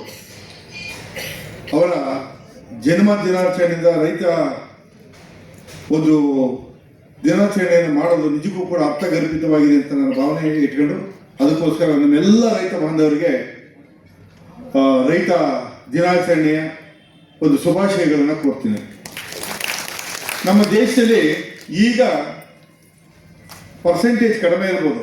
ಒಂದು 20-25 ವರ್ಷದ ಹಿಂದೆ ಸುಮಾರು 75% ಜನಸಂಖ್ಯೆ ಬರೀ ಒಂದು ವ್ಯವಸಾಯನೇ ನಂಬ್ಕೊಂಡಂಥ ಒಂದು ಜನಾಂಗ ಇದು. ಅನಂತರ ಕೈಗಾರಿಕೆಗಳು ಬಂದ ಮೇಲೆ, ವ್ಯಾಪಾರ ವ್ಯವಹಾರ ವೃದ್ಧಿ ಆದಮೇಲೆ, ಶಿಕ್ಷಣ ಕ್ಷೇತ್ರದಲ್ಲಿ ವೃದ್ಧಿ ಆದಮೇಲೆ, ಉದ್ಯೋಗ ಅವಕಾಶಗಳು ಸಿಕ್ಕಿದಾಗ ಇವೆಲ್ಲ ಕಾರಣಗಳಿಂದ ಈಗ ಒಂದು 50-55% ಬಂದಿದೆ ವ್ಯವಸಾಯವನ್ನು ನಂಬ್ಕೊಂಡಿರುವಂಥ ಒಂದು ಜನಾಂಗ. ಅದೇನು ಕಡಿಮೆ ಇಲ್ಲ. ಫಾರಿನ್ಗಳಲ್ಲಿ ಎಷ್ಟಿದೆ ಅಂತಂದರೆ ವ್ಯವಸಾಯ ನಂಬ್ಕೊಂಡಿರೋರು ಬರೀ 20-25% ಇದ್ದರೆ ಇನ್ನು 75% ಬೇರೆ ಉದ್ಯೋಗಗಳನ್ನು ಮಾಡ್ತಾರೆ. ಇಂಡಸ್ಟ್ರಿ ಇರ್ಬೋದು, ಯಾವುದೋ ಸರ್ವಿಸ್ ಸೆಕ್ಟರ್ ಇರ್ಬೋದು, ಈ ಥರ ಇರ್ತದೆ. ಅಲ್ಲಿ ವ್ಯವಸಾಯ ಮಾಡೋ ಪರ್ಸೆಂಟೇಜ್ ಲೆಕ್ಕ ಹಾಕೊಂಡ್ರೆ ಇವತ್ತಿಗೂ ಒಂದು 20-25%. ಆದರೆ ನಮ್ಮ ದೇಶದಲ್ಲಿ ಇವತ್ತೂ ಕೂಡ 55% ಜನ ಇದು ವ್ಯವಸಾಯವನ್ನೇ ನಂಬ್ಕೊಂಡಿದ್ದಾರೆ. ಆದರೂ ಕೂಡ ಅವರ ಜೀವನ ಅಂತ ಅಚ್ಚುಕಟ್ಟಾಗಿ ಏನಿಲ್ಲ. ನಿಮಗೆಲ್ಲ ಗೊತ್ತೇ ಇದೆ ರೈತ ಬಾಂಧವರಿಗೆ. ನಾವು ವ್ಯವಸಾಯ ಮಾಡಿ, ನಾನು ರಾಜಕಾರಣಿ ಆಗಿದ್ರು ಕೂಡ, ಉದ್ಯಮಿ ಆಗಿದ್ರು ಕೂಡ, ಮೂಲಭೂತವಾಗಿ ನಾನೊಬ್ಬ ರೈತ. ಅದರಿಂದ ನನಗೆ ಗೊತ್ತಿದೆ ರೈತರ ಕಷ್ಟ ಸುಖ ಏನು ಅಂತ ಗೊತ್ತಿದೆ. ಅವರೆಷ್ಟೇ ಕಷ್ಟಪಟ್ಟು ದುಡಿದ್ರೂ ಕೂಡ ಸಕಾಲಕ್ಕೆ ಮಳೆ ಬರೋದಿಲ್ಲ. ಮಳೆ ಬಂದು ಏನಾದ್ರು ಬೆಳೆ ಆದರೂ ಕೂಡ ಅವ್ರ ಖರ್ಚು ವೆಚ್ಚ ಮಾಡಿರೋದಕ್ಕೆ ಅವೆಲ್ಲ ಖರ್ಚು ಕಳೆದ್ರೆ ಅವ್ರೇನು ನಿಜವಾಗ ಅವ್ರು ಹೊರಗಡೆ ಹೋಗಿ ಕೂಲಿನೋ ನಾಲಿನೋ ಮಾಡಿ ದುಡಿತಾರಲ್ಲ ಅಷ್ಟಕ್ಕೆ ಸಮ ಆಗುತ್ತೋ ಹೊರತು ಸ್ವಂತ ಜಮೀನು ಇಟ್ಕೊಂಡಿದ್ರು ಕೂಡ ಅವ್ರು ಏನು ಅವರ ಬದುಕೇನು ಅಂತ ಹಸನಾಗಿಲ್ಲ. ಆದರೂ ಕಷ್ಟ ಅವರ ಮೂಲಭೂತವಾದಂಥ ಒಂದು ಕಸುಬು ವ್ಯವಸಾಯವನ್ನು ಅವ್ರು ಯಾವತ್ತೂ ಬಿಡದಲೆ, ನಷ್ಟ ಆಗಲಿ ಲಾಭ ಆಗಲಿ ಮನೆಗೆ ಬೆಳ್ಕೊಳ್ಳೋವಷ್ಟೇ ಸಿಕ್ಕಿದ್ರು ಕೂಡ ಅವ್ರ ವ್ಯವಸಾಯವನ್ನು ಯಾವತ್ತೂ ಬಿಡದೆ ಮಾಡ್ಕೊಂಡು ಬಂದಿದ್ದಾರೆ. ಕನ್ಯಾಕುಮಾರಿಯಿಂದ ಕಾಶ್ಮೀರದವರೆಗೂ ಕೂಡ ರೈತರು ಮುಂದೆ ಎಲ್ಲ ಒಂದೇ. ಅವ್ರಿಗೇನು ಜಾತಿ ಇಲ್ಲ. ಯಾರು ಒಕ್ಕಲ್ತನ ಮಾಡ್ತಾನೋ ಅವ್ರ ರೈತ. ಭೂಮಿನ ಉತ್ತು ಬಿತ್ತು ಮಾಡುವಂಥ ಒಂದು ಸಂಸ್ಕಾರ ಇರುವಂಥರು ಅವರು ಕಾಶ್ಮೀರದಿಂದ ಕನ್ಯಾಕುಮಾರಿವರೆಗೂ ಕೂಡ ರೈತ ಅವರು ಎಲ್ಲ ಒಂದೇನೆ. ಅದರಿಂದ ಎಲ್ಲರೂ ಕೂಡ ರೈತ ಬಾಂಧವರು ಯಾವತ್ತೂ ಕೂಡ ದೇಶದಲ್ಲಿ ನೆಮ್ಮದಿಯಿಂದ ಒಂದು ಜೀವನ ಮಾಡಿ ಆರ್ಥಿಕವಾಗಿ ಯಾರೂ ಮುಂದೆ ಬಂದಿಲ್ಲ. ಈಗ ಅದಕ್ಕೋಸ್ಕರನೇ ಸರ್ಕಾರ ಅನೇಕ ಸೌಲಭ್ಯಗಳನ್ನು ರೈತರಿಗೆ ಕೊಡ್ತಾ ಬಂದಿದೆ. ಸರ್ಕಾರನೂ ಕೂಡ ಅನೇಕ ಅವರಿಗೆ ಬೇಕಾದಂಥ ಒಂದು ಗೊಬ್ಬರ ಇರ್ಬೋದು, ಬಿತ್ತನೆ ಬೀಜಗಳಿರ್ಬೋದು, ಯಂತ್ರಿಕ ಉಪಕರಣಗಳಿರ್ಬೋದು, ಪ್ರತಿಯೊಂದನ್ನು ಕೂಡ ಸರ್ಕಾರ ಮನಗಂಡು ಸಹಾಯವನ್ನು ಕೊಡ್ತಾರೆ. ಅದು ನಮ್ಮ ಅಧಿಕಾರಿಗಳು ಅವ್ರಿಗೆ ಎಲ್ಲರೂ ನ್ಯಾಯಯುತವಾಗಿ ದೊರಕಬೇಕಾದಂಥ ಎಲ್ಲ ರೈತರಿಗೂ ಕೂಡ ಅದನ್ನು ಭೇದ ಭಾವ ಮಾಡಿದ್ರೆ ಅದನ್ನು ತಲುಪಿಸಬೇಕು ಅಂತ ಅಂದ್ಬಿಟ್ಟು ಈ ಮೂಲಕ ತಿಳಿಸ್ತಾ, ನಾನು ಕೂಡ ಮಾನ್ಯ ಕೃಷಿ ಸಚಿವರಿಗೆ ಹೋಸತಿ ಎಲ್ಲ ಒಂದು ಸುಮಾರು 1 ಕೋಟಿ ರೂಪಾಯಿ ತರಿಸಿ ಕೆಲವಾರು ಒಂದು ಪಂಚಾಯತಿಗಳು ಕೊಟ್ಟಿದೆ. ಹಸುಗಳು ಕೊಂಡ್ಕೊಳ್ಳೋಕ್ಕೆ, ಕುರಿ ಕೊಂಡ್ಕೊಳ್ಳೋಕ್ಕೆ, ಹೆಚ್ಚೆಲ್ಲ 1 ಕೋಟಿ ಎಕ್ಸ್ಟ್ರಾ ತರಿಸಿದೆ. ಯಾವ ಕಾಲ ನಮ್ಮ ಜಿಲ್ಲೆಯಲ್ಲಿ ಎಲ್ಲೂ ಕೊಟ್ಟಿರಲಿಲ್ಲ. ನಾನು 1 ಕೋಟಿ ತರಿಸಿ ಎಲ್ಲರಿಗೂ ಹಂಚಿಸಿದೆ. ಅದೇ ರೀತಿ ಯಂತ್ರೋಪಕರಣಗಳು, ಎತ್ತುಗಳು ಬೇಕಾದಂಥ ಹೆಸರಲ್ಲೂ ಕೂಡ ಸುಮಾರು ಒಂದು 5 ಕೋಟಿ ರೂಪಾಯಿನ ವೆಚ್ಚದಲ್ಲಿ ಕೊಡಬೇಕು ಅಂತ ಮಾನ್ಯ ಕೃಷಿ ಸಚಿವರಿಗೆ ಮನವಿ ಮಾಡಿದ್ದೀನಿ. ಈಗಾಗಲೇ ಅವರು ಕಮಿಷನ್ಗೆ ಹೇಳಿದ್ದಾರೆ. ಯಾಂತ್ರಿಕ ಉಪಕರಣಗಳಿರ್ಬೋದು, ಪ್ರತಿಯೊಂದು ಏನು ರೈತರಿಗೆ ಬೇಕಾದಂಥ ಉಪಕರಣಗಳು ಕೊಡೋಕ್ಕೆ ಅಥವಾ ತುಂತುರು ಹನಿ ನೀರು ಸೌಲಭ್ಯಕ್ಕೆ ಬೇಕಾದಂಥ ಸಲಕರಣೆಗಳು ಕೊಡೋಕ್ಕೆ 5 ಕೋಟಿ ರೂಪಾಯಿ ಕೊಡ್ತೀವಿ ಅಂತ ನನಗೆ ಭರವಸೆ ಕೊಟ್ಟಿದ್ದಾರೆ. ಅದನ್ನು ಕೂಡ ತಾಲೂಕಿಗೆ ತರೋದ್ರ ಮೂಲಕ ರೈತರಿಗೆ ಆದಷ್ಟು ನೆರವಾಗ್ತೀನಿ ಅನ್ನೋ ಒಂದು ಭರವಸೆ ಕೊಡ್ತಾ, ಹಾಗೆಯೇ ನಮ್ಮ ರೈತರು ಕೇಳ್ತಾರೆ, ಎಲೆಕ್ಷನಲ್ಲೂ ಕೆಲವು ಟೀಕೆಯನ್ನು ಮಾಡ್ತಾರೆ. ಎಲೆಕ್ಷನ್ ಟೈಮಲ್ಲಿ ಹೇಳಿದರು ಯಾವುದನ್ನ ರೈತರಿಗೆ 5, 6, 8, 10 ಪಂಪ್ ಸೆಟ್ ಹಾಕೊಂಡಿದ್ರೆ ನಾನು ಒಂದು 25 KVದಲ್ಲಿ ಒಬ್ಬೊಬ್ರಿಗೆ ಕೊಡಬೇಕು ಅಂತ ಒಂದು ಭರವಸೆನೂ ನಾನು ಕೊಟ್ಟಿದ್ದೆ. ಈಗ ಸರ್ಕಾರದಲ್ಲಿ ಏನಾಗಿದೆ ಅಂದರೆ 25 KV ಬಸ್ ಸ್ಟಾಪ್ ಬರೋದಿಲ್ಲ, ಬರ್ತಾ ಇಲ್ಲ, ಇದನ್ನು ಜಾಸ್ತಿ ಕೊಡ್ತಾ ಇಲ್ಲ.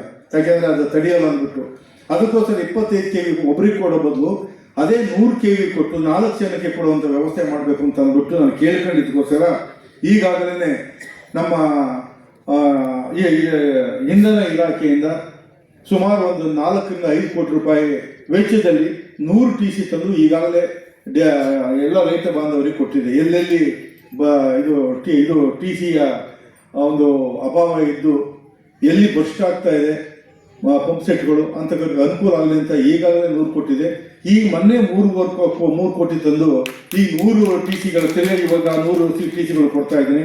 ಇನ್ನು ಒಂದು 200 TCಗೆ ಇದೊಂದ್ಸಲ ಇನ್ನು 6-7 ಕೋಟಿ ರೂಪಾಯಿನ ವೆಚ್ಚದಲ್ಲಿ ತರಿಸಿ ಒಟ್ಟು 15-20 ಕೋಟಿ ವೆಚ್ಚದಲ್ಲಿ ಯಾವ ತಾಲೂಕು ಕೊಟ್ಟಿಲ್ಲ. ಇಲ್ಲೇ ಇಂಜಿನಿಯರ್ ಕೂತಾರೆ ಕೇಳಿ ಅವರು, ಯಾವ ತಾಲೂಕು ಕೊಟ್ಟಿಲ್ಲ. ನಮ್ಮ ತಾಲೂಕಿಗೆ ಸುಮಾರು 15-18 ಕೋಟಿ ವೆಚ್ಚದಲ್ಲಿ ಆ TCಗಳು ತರುವಂಥ ವ್ಯವಸ್ಥೆ ಮಾಡಿ, ಎಲ್ಲೆಲ್ಲಿ ಓವರ್ಲೋಡ್ ಆಗಿದೆ ಅಲ್ಲಿಗೆಲ್ಲ TC ಕೊಡುವಂಥ ಒಂದು ವ್ಯವಸ್ಥೆ ಮಾಡಿದೆ. ಈಗಾಗಲೇ 300 TC ಆಗ್ತದೆ. ಇನ್ನೂ ಒಂದು 200 TC ತಂದು 500 TC ಆದರೂ ಸಣ್ಣವಲ್ಲ, 24-25 KV ಅಲ್ಲ, 100 KV 63 KV ಈ ಒಂದು ದೊಡ್ಡ ಮಟ್ಟದ TC ತಂದು ರೈತರ ಒಂದು ಸಮಸ್ಯೆಗಳನ್ನ ಬಗೆಹರಿಸುವಂಥ ಒಂದು ಕೆಲಸ ಮಾಡ್ತಾ ಇದ್ದೀನಿ.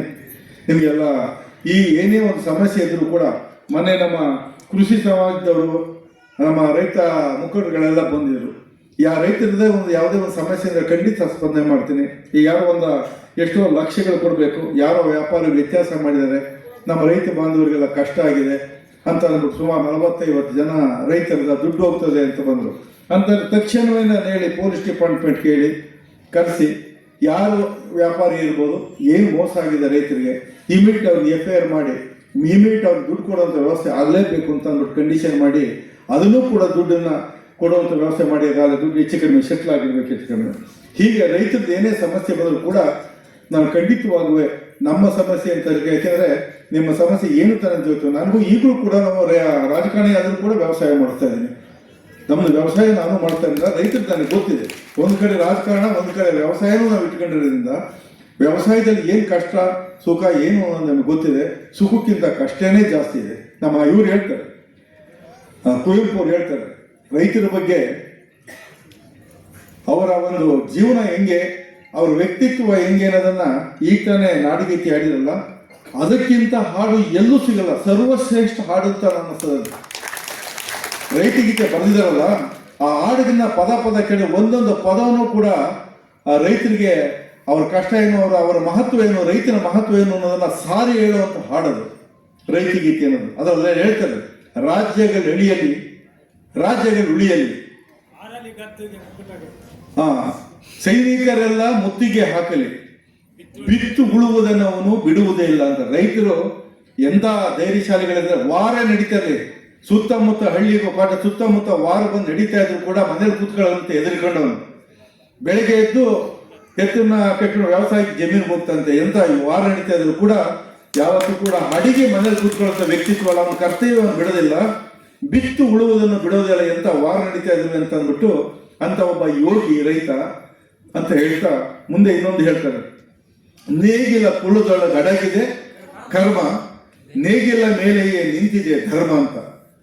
ಕರ್ಮ ಅಂತಂದ್ರೆ ಉದ್ಯೋಗ, ಶ್ರೇಷ್ಠವಾದ ಕರ್ಮ ಯಾವುದಪ್ಪ, ಉದ್ಯೋಗ ಯಾವುದು ಅಂತಂದ್ರೆ ಎಲ್ಲಕ್ಕಿಂತ ಶ್ರೇಷ್ಠವಾದದ್ದು ಅನ್ನ ಕೊಡುವಂಥ ಒಂದು ಕರ್ಮ, ಅದೇ ಉದ್ಯೋಗ, ಅದು ನೇಗಿಲ ಕುಳದಲ್ಲಿ ಅಡಗಿದೆ ಕರ್ಮ ಅಂತ ಹೇಳ್ತಾರೆ.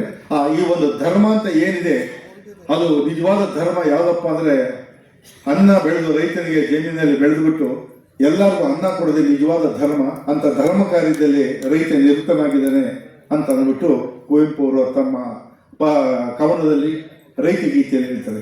ಅದೇ ಸರ್ವಜ್ಞನೂ ಇದೇ ಮಾತು ಹೇಳ್ತಾನೆ, ಕೋಟಿ ವಿದ್ಯೆಗಿಂತ ಮೇಟಿ ವಿದ್ಯೆಯ ಮೇಲು,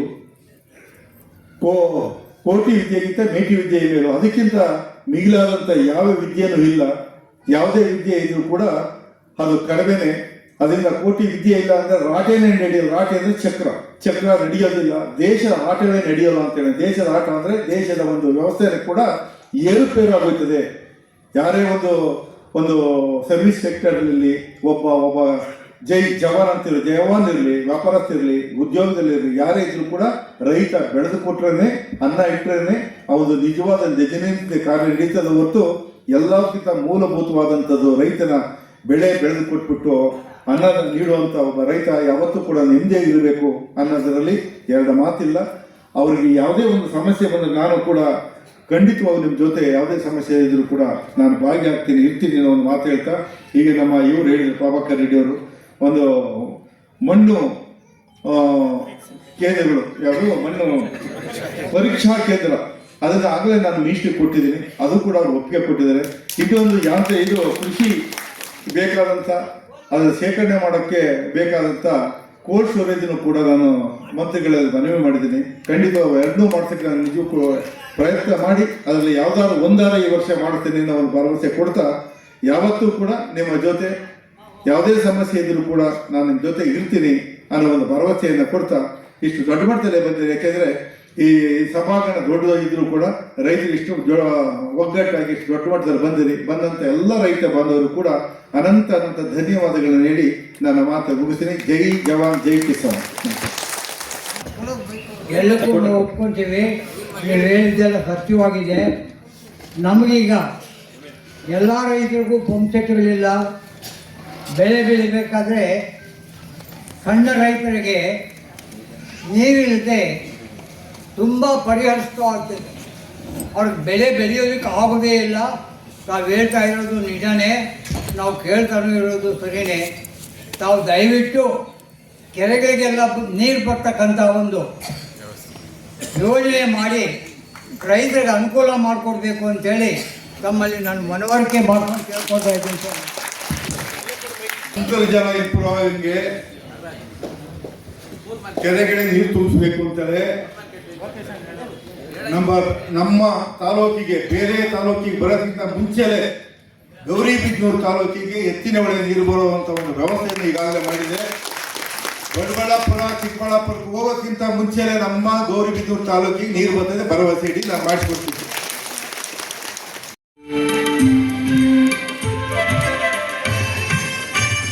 ನಮ್ಮ ಕೃಷಿಕ ಸಮಾಜದಿಂದ ಜಿಲ್ಲಾ ಪ್ರತಿನಿಧಿಯಾಗಿ ಆಯ್ಕೆಯಾಗಿರುವಂತಹ ಶ್ರೀಮತಿ ಮುನಿಲಕ್ಷ್ಮಿ ಕೊಡ್ತಾ ಇದ್ದೀವಿ. ಕೃಷಿಕ ಸಮಾಜದ ಉಪಾಧ್ಯಕ್ಷರಾದಂತಹ ಶ್ರೀರಾಮಯ್ಯ ಸರ್ ಅವರು ಬಂದಿದ್ದಾರೆ. ಅವ್ರಿಗೂ ಸಹ ವೇದಿಕೆ ಪರವಾಗಿ ಎಲ್ಲ ರೈತ ಬಂಧುಗಳ ಪರವಾಗಿ ಸ್ವಾಗತವನ್ನ ಕೊಡ್ತಾ ಇದ್ದೀವಿ.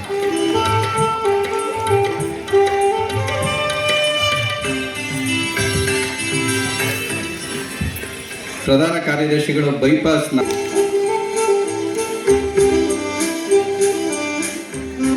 ಕೃಷಿಕ ಸಮಾಜದ ಖಜಾಂಚಿಗಳಾಗಿ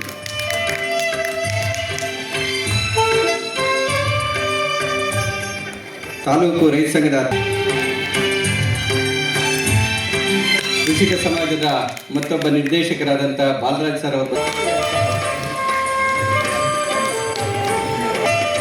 ನಮ್ಮ ಮತ್ತೊಬ್ಬ ನಿರ್ದೇಶಕರಾದಂಥ ಮಲ್ಲಿಕ ಸ್ವಾಗತವನ್ನು ಕೊಡ್ತಾ ಇದ್ದೀವಿ.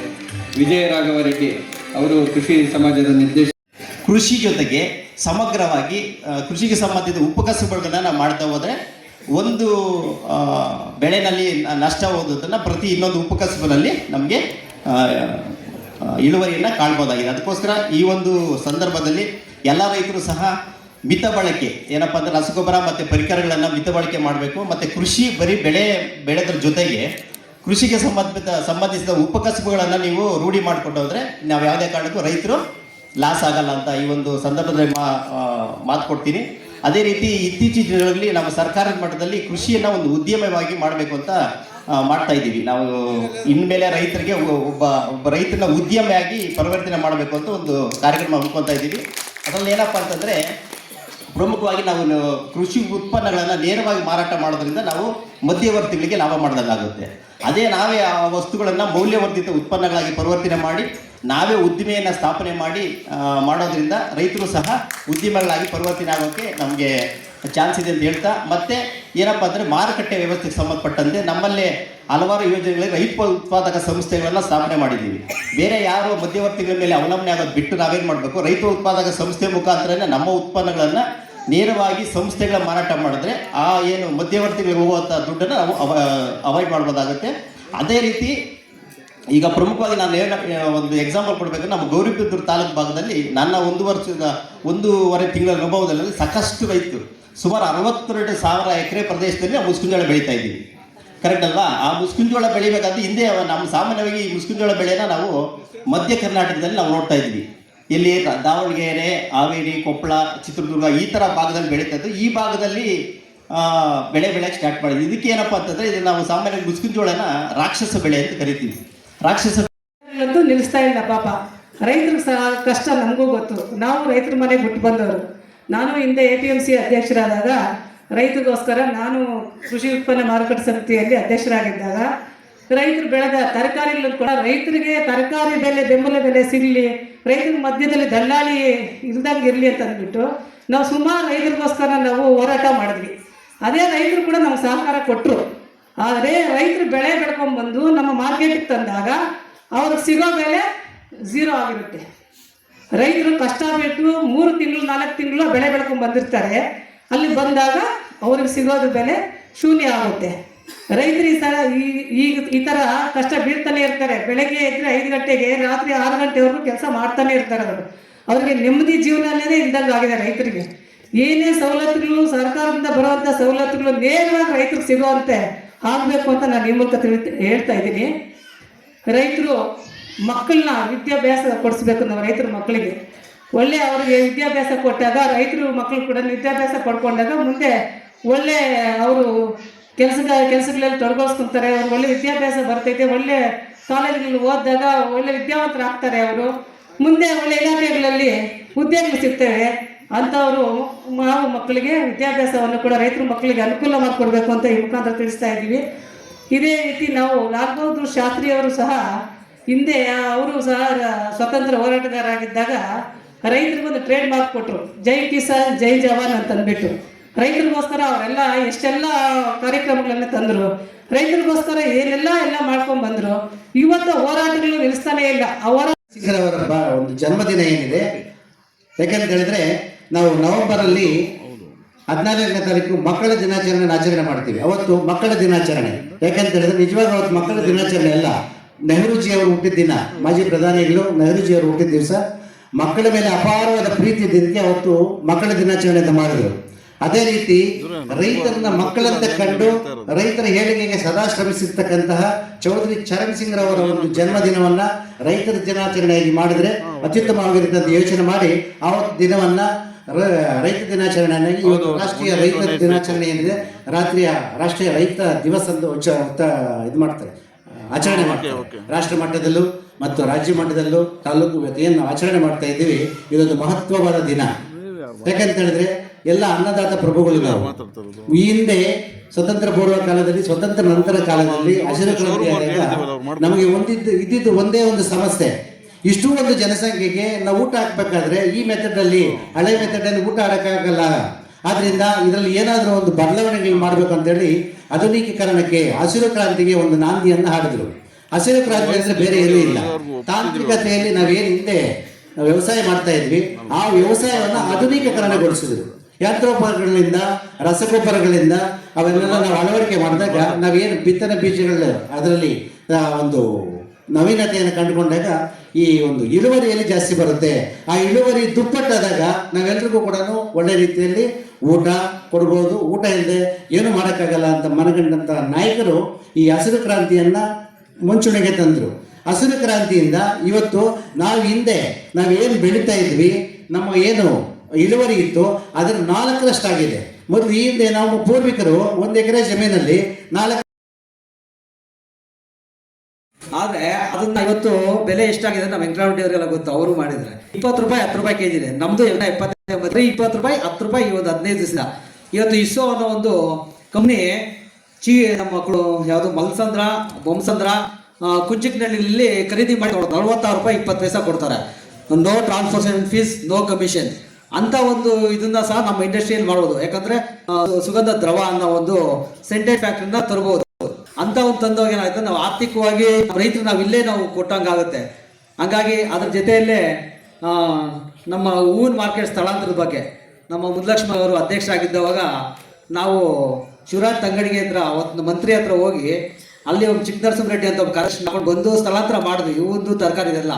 ಆದರೆ ರಾಜಕೀಯ ಉದ್ದೇಶಕ್ಕೆ ಹೂವಿನ ಮಾರ್ಕೆಟ್ ಮತ್ತೆ ತಂದು ಗೌರವಿದ್ರು. ಯಾಕೆ ನಾವು ನಗರಸಭೆ ಅಧ್ಯಕ್ಷಗಳು ನಾವು ಇಲ್ಲೇ ಸುಸಜ್ಜಿತ ಮಾರ್ಕೆಟ್ ಕೊಡ್ತೀವಿ, ನೀವು ಬನ್ನಿ ಅಂತ ಒಂದು ರಿಲೇಷನ್ ಮಾಡಿ ವಾಪಸ್ ಕಳಿಸಿದ್ರು. ಇವತ್ತು ನಾವು 2 ಅಂತಸ್ತು ಮೆಟ್ಲು ಹತ್ತಿ ಹೋಗಿ ಅಲ್ಲಿ ಹೂವಿನ ಮಾರ್ಕೆಟ್ನ ನಾವು ಹೂವನ್ನು ಸಾಗಣೆ ಮಾಡಬೇಕಾಗುತ್ತೆ. ಯಾಕಂದರೆ ಇವತ್ತು ನಮ್ಮದು ಪ್ರಾಂಗಣ ಹೆಂಗಿದೆ ಅಂದರೆ ಗೌರಿಬಿದನೂರು ರಸ್ತೆಗೆ ಬೆಂಗಳೂರು ರಸ್ತೆಗಿದೆ, ಮತ್ತು ನಮ್ಮ ಚಿಕ್ಕಬಳ್ಳಾಪುರದಿಂದ ಬರಬೇಕಾದ್ರೆ ಅಲ್ಲೊಂದು ರಾಷ್ಟ್ರೀಯ ಹೆದ್ದಾರಿ ಬೈಪಾಸ್ ಇದೆ, ನಮ್ಮ ಗುಂಡಾಪುರ ಕಡೆಯಿಂದ ಬರಬೇಕಾದ್ರೆ ಕೋಟನ್ ಇದೆ, ಎಲ್ಲಕ್ಕೊಂದು ಆರ್ಟ್ ಆಫ್ ದಿ ಸಿಟಿ ಇದ್ದಂಗಿದೆ. ಅದು ಅಂಥದ್ದನ್ನ ಸ್ಥಳ ಮಾಡಬೇಕಾದ್ರೆ ವಾಪಸ್ ಹೋಯಿತು.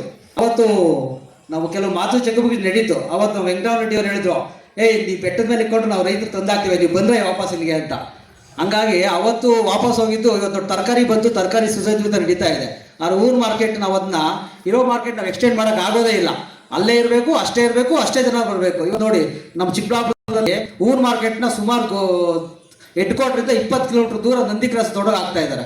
ನಾವು ಇಲ್ಲಿಂದ 2 ಕಿಲೋಮೀಟರ್ಗೆ ದೂರ ಹೋಗ್ಬೇಕಾದ್ರೆ ಎಷ್ಟು ಪ್ರಾಬ್ಲಮ್, ನಾವು ಮೆಟ್ಲತ್ತಿ ಅಲ್ಲಿ ಪಾರ್ಕಿಂಗ್ ಪ್ರಾಬ್ಲಮ್ ಮಾಡಿ ಇಂಥದ್ರ ಬಗ್ಗೆ ಎಲ್ಲ ಮನೆ ಶಾಸಕರು ಒಂದು ಸಭೆ ಕರೆದು ಆ ಒಂದು ಅಧಿಕಾರಿಗಳಿಗೂ ಮತ್ತೆ ಆ ವರ್ತಕರಿಗೂ ಮನವೊಲಿಸಿ ನಮ್ಮ ಊರ್ ಮಾರ್ಕೆಟ್ನ APM ಸ್ಥಳ ಮಾಡಿಕೊಡ್ಬೇಕು. ಮತ್ತೆ ನಮ್ಮ ಬೆಸ್ಕಾಮ್ದು TCಗಳು ಸುಟ್ಟೋದಾಗ ಏನಾಗುತ್ತೆ ಅಂದರೆ ರೈತನೇ ಟ್ರ್ಯಾಕ್ಟರ್ ತೊಗೊಂಡೋಗ್ಬೇಕು, ರೈತರೇ ಚೈನ್ ಪುಲಿ ತೊಗೊಳ್ಬೇಕು, ರೈತರನ್ನೇ ಹಗ್ಗ ತೊಗೊಂಡು ಮೆನ್ ತೊಗೊಂಡೋಗ್ಬೇಕು. ಅದಕ್ಕೆ ಸುಮಾರು ನಮ್ಮ ಇಂಡಸ್ಟ್ರೀಸು ಕೆಲವು ಕಡೆ CSR ಫಂಡು ಏನೇನಕ್ಕೋ ಯೂಸ್ ಮಾಡ್ತಾರೆ. ಅಂಥ ಒಂದು ಜೀಪು, ಒಂದು ಹೈಡ್ರಾಲಿಕ್ ಇರೋಂಥ ಜೀಪನ್ನು ನಮ್ಮ ಬೆಸ್ಕಾಮ್ ಇಲಾಖೆ ಕೊಟ್ಟರೆ ಹಾಗಾಗಿ ಅಂಥದನ್ನ ನಾವು CSR ಫಂಡ್ ತೆಗೆದು ಅದು ರೈತರಿಗೆ ಉನ್ನತಿಗೆ ಆಗುತ್ತೆ. ಅದು ಬಿಟ್ಟು ಸುಮ್ಮನೆ ಯಾರೋ ಅಲ್ಲಿ 1-2 ಚೇರ್ ಕೊಡೋದು, ಫೋಟೋ ತೆಗೆಸ್ಕೊಡೋದು, ಏನೋ ಒಂದು ಕೊಟ್ಟುಬಿಟ್ಟು ತೆಗೆಸ್ಕೊಂಡು ಅವರು ಕಾರ್ಯಕ್ರಮ ಮುಗಿಸ್ಕೊಬಿಡ್ತಾರೆ ಅವ್ರು 2%. ಹಾಗಾಗಿ ಅದು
ಕೃಷಿ ಏನಪ್ಪ ಅಂತಂದರೆ 4 ಅಂಶಗಳ ಮೇಲೆ ನಿಂತಿದೆ.